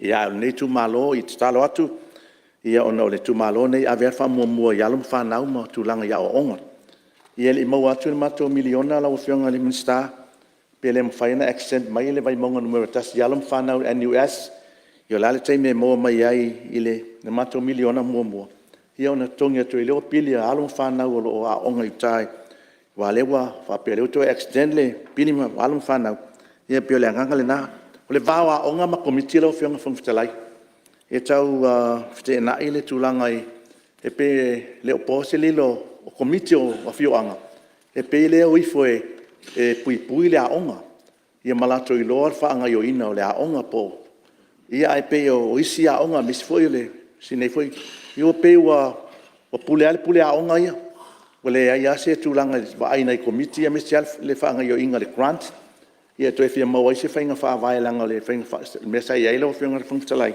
no fa nga mista ia pe fa nga fa tasil pule a onga men ya o tal no mai ma to komiti mai pule a onga le ya se fa o to komiti o le pule a onga fa nga male a onga male ofisa a onga ia pe le nga nai fia mo ai se fa sa onga po sui fa nga fa vai wale to ya ile le a komiti le a onga ia le a onga tu sai ma fa ya onga pula onga man luel fontanga lo fianga fong tala na o nei tu malo pa tu lai mai le tu lai mai tu malo falata numero toro o le lo fianga te tele tuanga ia lo fianga ave ale so manatu au tai tele la va komiti ma so le fianga mista pa ona mele fitu la tu ai le wina me va no fa sa o le fio siringia lo fionga te telefono TV le ni ese le wa mai commercialize fi mam lama po le sengi ngai operate ai walo na winga arulo fa business e winga mo sui le seng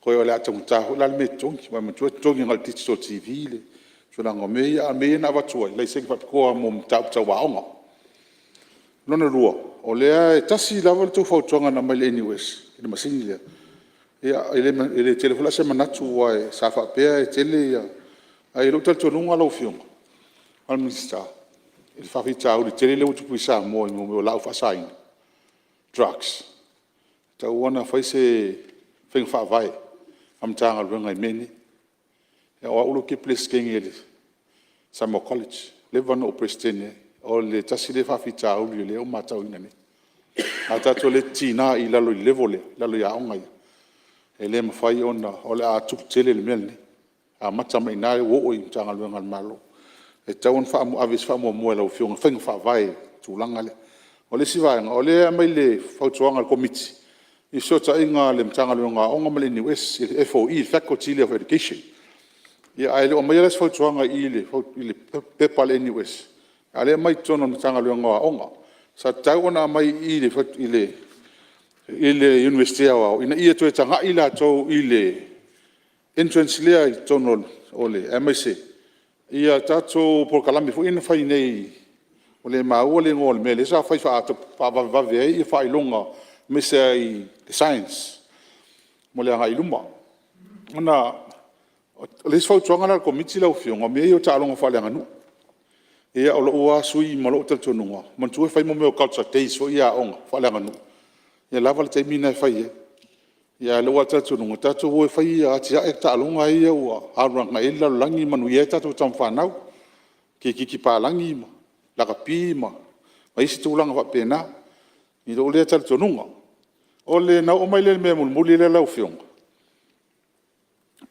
il compulsory education ia a mese na chameti fa tau sa vali mele wala e se sa fina ngalo lem ta o polo wata tonunga mai ele amtanga e o tula fono la ye school hours alo ta tonunga e tau na alu wa tula fono nei e o tu le fefile nga tele o me fa tau ele fa ina o tato uman mo ava no e fa tau e fa sa vali mo me o fa io o ame sa mo e la fono ya so al mele wi ni ala tala le masana fai tamaitini o le mele ta o to tangata mai fafo ta to o la tunu fai pe se tulo o la tunu le ta ele wa pa wa ya mele fa to hotel na me vid kalinga mal purka ele se tala sel mele o la tsula va ya son tene ole tala moni ele sa la afoliva po sala o le vai kili o sa vali tamai tamatiti o tulo o so mai confessa ye ma sa fa ka o me vid kalinga nga kai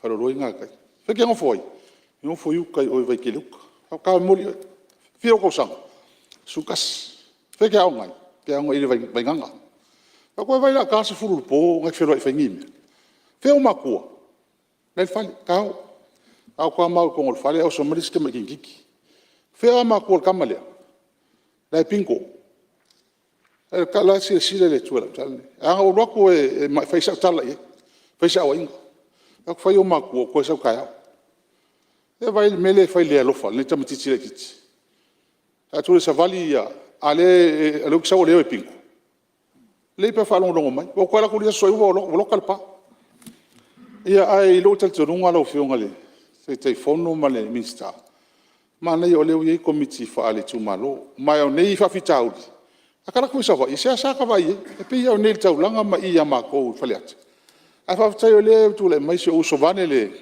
ngama tua wa ma ole ia ole fe ngalu ale langa o le fu ka se mela ko la ko ya kauma batai ia au kaun ko ki le fa malun mele ia mal fa lo lava fa ftai alo fa ftai ma lo sa no ia tatu to e ga un ale le tu lo fio de te le tu ngai ia la fio le fonftelai ele o mi foi se manatu le o kava o mai saunanga nisi o mea sa launau iai.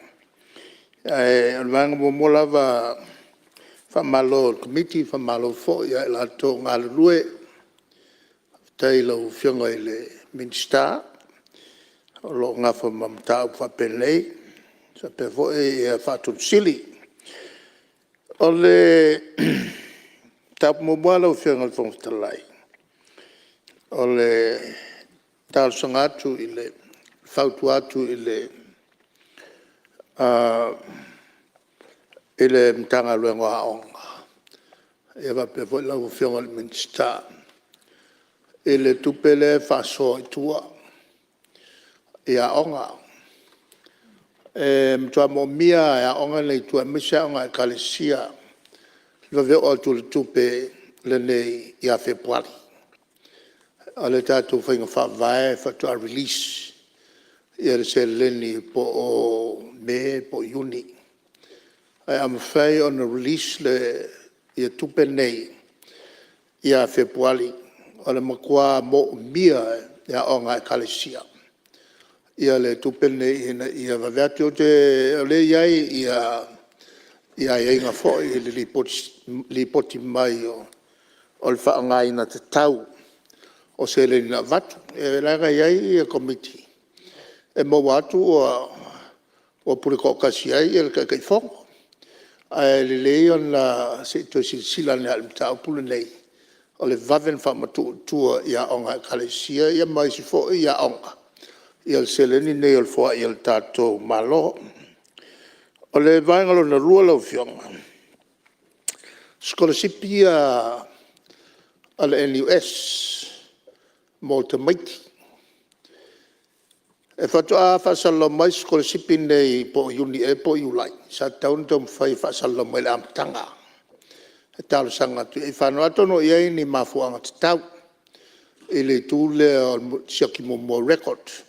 E whanga pēr lato ia lato makafu e watuai. Ia ma interview se whawai se whainga ina e wawena o mai skolasipi e tua mo whanau lo mo mia.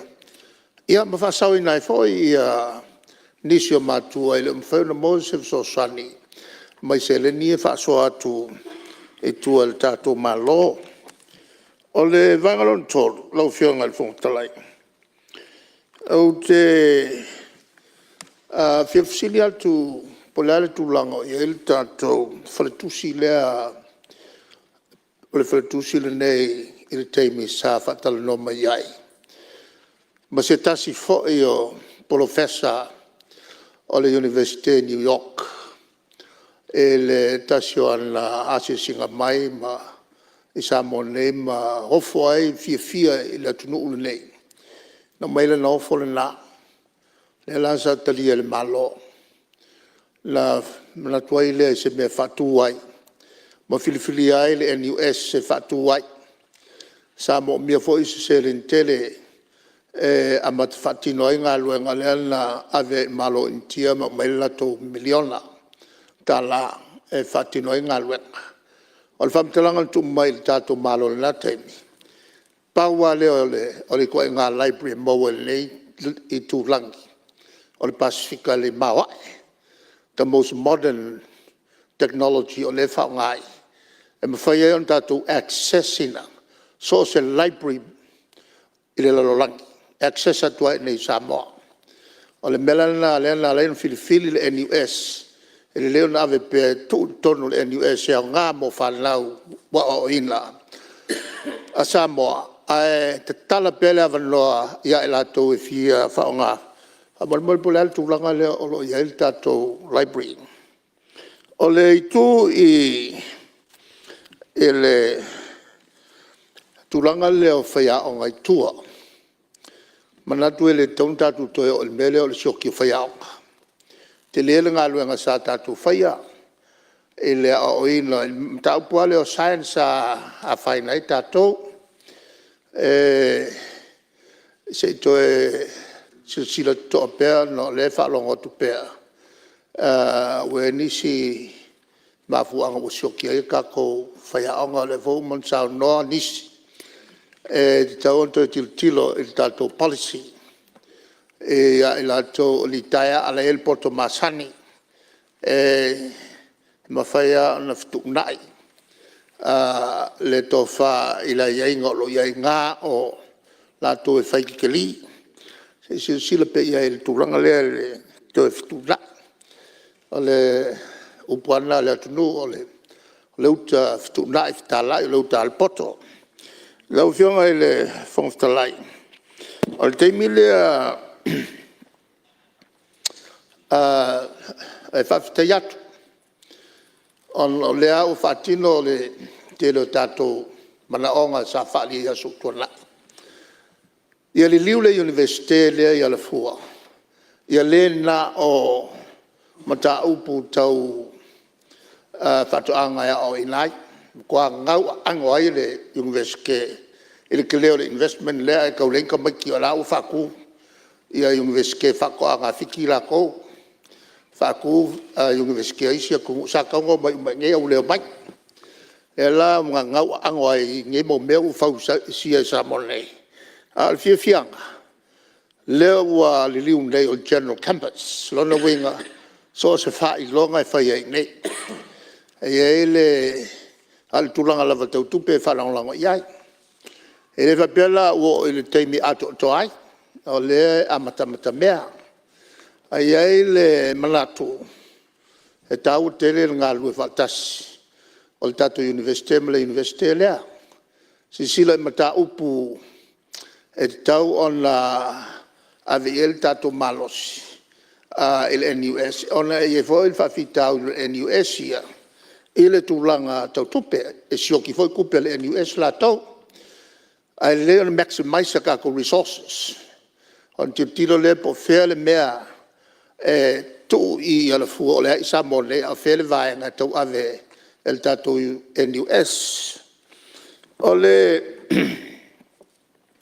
tulanga ta longa tau tele le tu le ma faftai fo il malo il fa wo pe so swani le tau fo il finanga fali el palmia e on tasi le ya ma manatu e ave pe el tele tato fa la portonga le ya ilato fa ya onga o fa fitau le tu pu fa ya onga po la lava le la fo le to inga ta longa la kapi ki tauanga ia manatu on ole fia malo e ave la to la o le fafo on ole fia malo ale o fa mania ele tatu te to fitu le ale maso maso mal malo losi ole auta ale sia o ma fai tatu tam fanau ona so so al malo sila ele melne ole loto nu ma tau tele le tu le tu ese tu lalo fa wau le por calamele tanga luenga onga ele fa wau pe le tawanga la kapile ata maiti light amata tu ai lalo e na el pas ya o tu lunga amata fa popo was fululu to sanga talu on la fa solo por calamele ba te la mona fo to tasi minutos la le o vaiato ele tula mai o tamata alo al tatu nu wa matua le le tamata alo ai e lo ave se fo di tau al finalo le e tau anta tam fai tatu i to tele tatu tam falau wa le se la pasenge le loco le loto final a oisi e mai fafo wa ia la to konkalake wo le ko ka alo se lo pasenge au ka alo mal fa mo awang ila vea ele mo wai se manu malo Samoa e tulanga ia mai te le tom fainga lo fainga e ui le sa ta to mita uma ele ta longa le lakapi liki yo ka mo mai fafo al ka longa le ngam kwa ko bo ia ele mawa el ko ko Samoa i ta longa le fa va malo fa ftai fo ia la to tama whanau o le tunu o lo ta alo i fafo. Ai au mai atoa le lato loto atoa. Ma le nganga atoa. Ina isi tia le ta alo tau le leia le tatua. Tu lau fianga le whangaftalai. Ia o nai manatu nā e whapopo atu ngā luenga whita. O lo whawhengai ma lato lo whaia nei mea. Le tato malo i minstafa pe fo ia whaton silio tangaluanga. Kai, alo, waftai. Tu la mera whanga te telefono?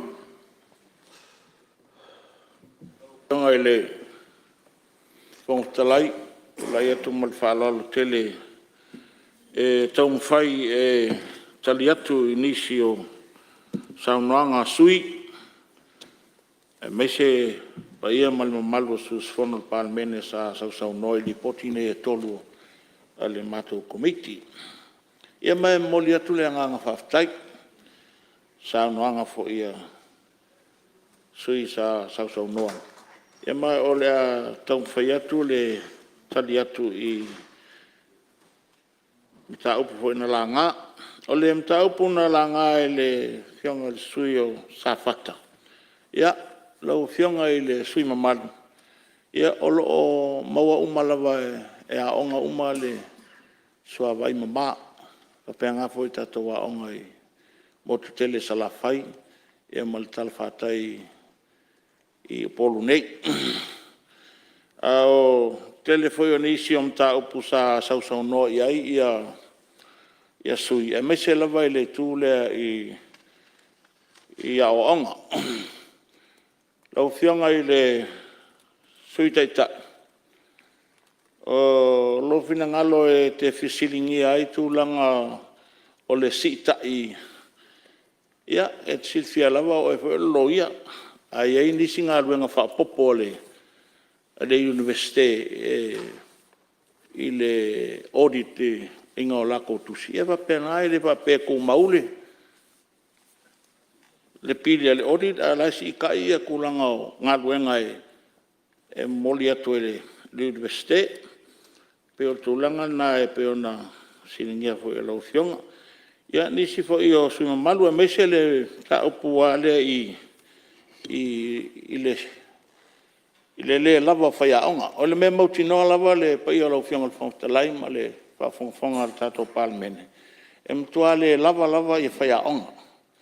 O le mta upu a le momori mai pea le fionga fo i le pule wa pea fo i le pulenga. Ona o le lava whai aonga. O le mea le tūlai mai nel temine, o tele o tātou tangata ia e o ina whawhaia o ngā peu o mai ngā luenga ia whawai temi. E te tau fo il tātou polokalame le ngā luenga whawai temi. Ona sila le i a ila tau nei eito mai whapitoa. Ia maresiku.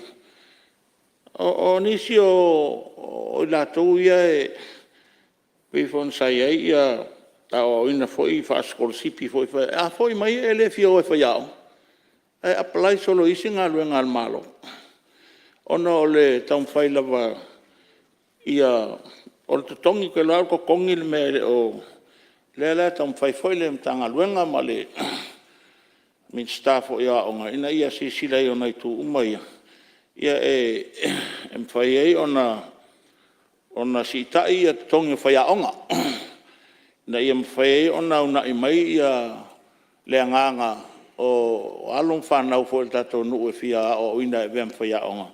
Ina ia to tele aini whai aonga e nga whatia e tūlanga lea peona iai le taupule le sioto tato. O le taupule a lau whianga le suia whaleata ia o le tato TV. O le aia lua le laisene le tasi ele o suia lau whianga. Pero le taupu na lo siringia lau fionga. Ia whatasi la manisi om taupu e peo na sau noa ma talai e nisi o sui mamalu al Palemene. Ia ele tua le tau i ia o onga. Ia leo te lea la i ese temi e sau noa ele fionga le liminsta e whapulpula e nisi om taupu e tali foi tau atuai i fsili sala ngae. Sui mal ia male falo lava lo fianga al Fonotaga. Alo, sa no lo fianga te telefono. Sei to me lo fianga al minsta.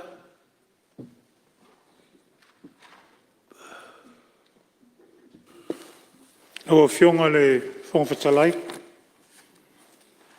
E mua no fatulo ma falo alo le papaenga o umona e sauno e il temu sola. Ele ngata o le itu vai ala malo. Le tu vai fale anga nu. Ia au le tu vai fo ia le au no manu, au a manuia. O si o tātou atunu. Ma lo whaftai. Hele I whaia se whamatalanga. Ia, e tūlawa e lilia I le sawhainga le Fonotaga le Palemene malu nei. Wale a fio lau a fionga le Fonofetalai. Ia e me se fo I le usunga fono malu al Palemene. Fio le fionga le Palemia. Ia, whaapea lana au fono. O te mua I moli le whaaftaima le whaamalo I le nei usunga fono. E ui lava e le itele ni sui na sau noa ma a whei o latou fina ngalo le matanga luenga wa onga ma le universite. Ai lo ua tato nunga tō tasi. E le ai ma se isi e alu ese sona fina ngalo I mata upu pe ona whai loa o te whaftai fo il komiti. Lau a fionga le teitai fono ma le malu komiti. A waalo tau wha ma ite ma la o tau lango lango. Ua mawhai eo nā lia e nai nisi mata upu. Mō le wha le leia o le tūtau a onga I to tono se o tātou atu nu. Whaafatai le ti mata, whaafatai mō whautuanga, ia ua mawhai ona whai loa, ma ua whorosia I lu mā mea. E iei nei vaenga ia ua sauno ia le taitai whono komiti, ia ma utai tonu, ia o le ua toiso tau matu pala o le au le toi o iai. Ona nei vaenga ia tā pena I se whamatalanga o le whautuanga lava ina ia le leile connectivity o le whesota inga o a onga ia o le teimi nei o le unga lua whatasi ia le matanga luenga o sota inga ma le matanga luenga whatuse komiti ina ia maua le sotanga leo le ngā lua whatasi ina ia o whaifo ina whasoso ni mai le technology la tau ile a o ina o alongo whanau o le atunu peitai. E leo mawhai ona whaalango lango tele fo ia whai a onga mana mtanga luenga. I le awala lea o le lava e tā mau ma mausa li lo mātou tētonunga. O le awala lea n tātou a onga mai e yaso ia o tātou la iti. O lea lava e whaawau e ui e tā ua tele ia le teknolosi nei vai tau. Ia e ono fo ia e fo nisi whawhitauli. Pei o le titi o no melo whai a onga, mai o te loa o se mta au onga lea. Lau e whionga whangwhetalai, e le o nofo ai fo I mtanga luenga, I le tapena ina o nisi au wala, e mawhai iai o na tau tali mai I whawhita auli o le lava o whai a onga. Ona ua umauna iai fo iai inga ma whaatatianga mtanga luenga lātou, I le whaasoa ina o whai a onga.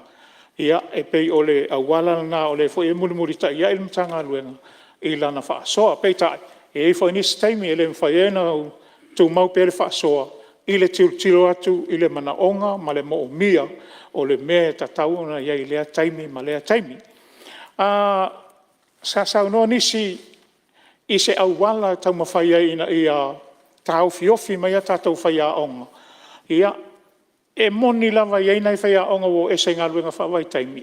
A le nei taimi wale tō tele pena ngata le amatanga. Ia a o lea lava e whaimau e se whaia onga peitai. O lea nganga maua lunga, ia whato sina, ia alo ma whanau o lea tunu. Ina ia o mai e ngā lulue fo I leitu, ta ua o le mālo.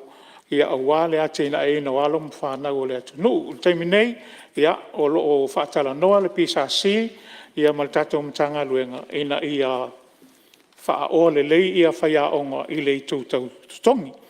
O le ngā ruenga whaia onga. Whai meile si tangata e lei tete tongi.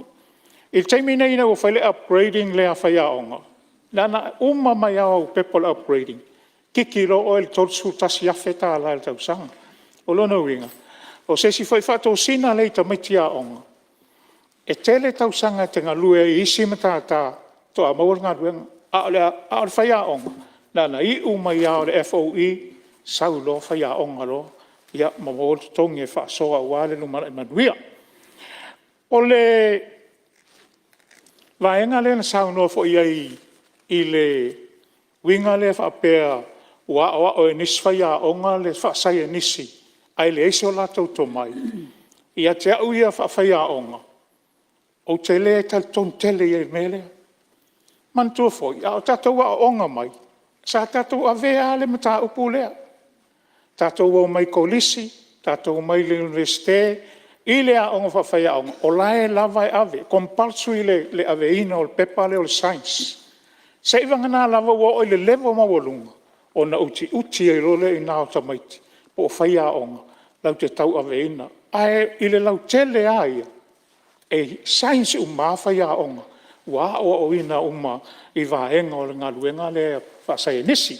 Ia, ae ono o kolisi, ia, ua iai fo il tūlanga lea, wa uti tamaiti e ono so soani le tu lea ai o lo tilo lava e mtanga luenga fato sina tamaiti ina ia to anga e o mai e a onga le sai nisi ma fa ia onga e foi la to ono wo mai le vainga le ko miti o onga o se vainga tau e tele Maria lo fionga le mista se tu le mai o le tulanga le o le so soane o whaiaonga. E le tū leo o le whaamanino e vaengai o le wo atu le maurunga wa mata o na mamlamata maiti e le tu ai ngā kose alwe ave. Le mela masani o na o iloa le sulfai mai o le telo la tau I mo meo interviews a wala to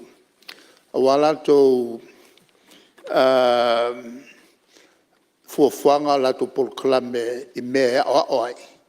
O le tele o mea ua uloa. I la usilia tu I se tamatia onga.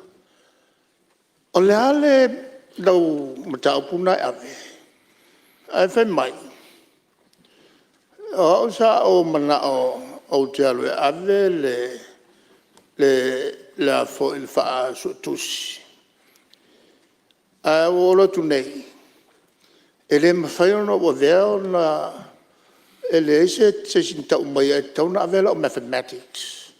E compulsory. Ia e whapena fo I ono mana o avela o fa insignia. Ia ana o la mata upule na avela ali aveisim ta upu e mo mia lo fenga fon talai pe o le tule na ho le tawan fatawa ele ia silafia e faya on ia le melia e mata upu taun ave ele ia mafaya o no ol ka mikiki o tau ave mele mana o yai le tual na tau masanya no talanoai ia sola o mai mata upu ia o le tau whai o whai aonga. Ia whai loi ta maiti. A e whialu e whailo PA. Ia so se mka upu ia ave. A e alu loi ke whai insingia. Pe ke alu e ke whafo mai. Pe ke alu ke a fo I sukusi. O mka upu ngai kau kele. A maisha mathematics. O maua le finangalo le te tele tuangai. Tule mai lau whionga minsta waonga? Ia. Lau whionga whangwhetalai, whaftai tele lawa I le whautuanga le taitai o le tuangai mai o se aenga sili fo ilena tā ua, o se whamanatu au ngā fo ilea mō whaia onga o lo whaafonga mai. E mese o le mtanga ruenga, o se tu sili ilena tā ua, o le vaenga o le whaalau I loa. E matua I o whaamaunia fo ea o le sosana mai a le taitai o le tuangai I le vaenga le. Nei taimi ia o le awala le leo whaonga ina, o matua whaamala malama le tamaiti ia le awala sao. E ta tauna u iai, ia matau nuu le tauna unga, o loo o mia e lana onga. I le tūlanga whaakomiti o a onga, ia sao le leile sao noanga pe ona po ina. Ia, ua o walpina le sao noanga lau whionga le minsta. Ia, tanu wai o lewa tatu o tatu teima nawa, tu sol tatu lafo. Ia, e fwel manatu. Ia, le a whau au sao noanga lau whionga el minsta. Ia, whapea fwoi le tūlanga o tatu li poti e tutoe. Ia, i le paiasu fau. Nela waso, ia, o lewa tatu taunu marisi ui tatu ngā ruenga mo ne vaiaso. Ia, mo le tuale whafte tele pa i o le mauta. Ia tō whionga fo I sui mamalu, a me se fo whasoa le tātou malo, ia e tusa o tātou tā upu, a me se lava le tā ua o tātou li poti.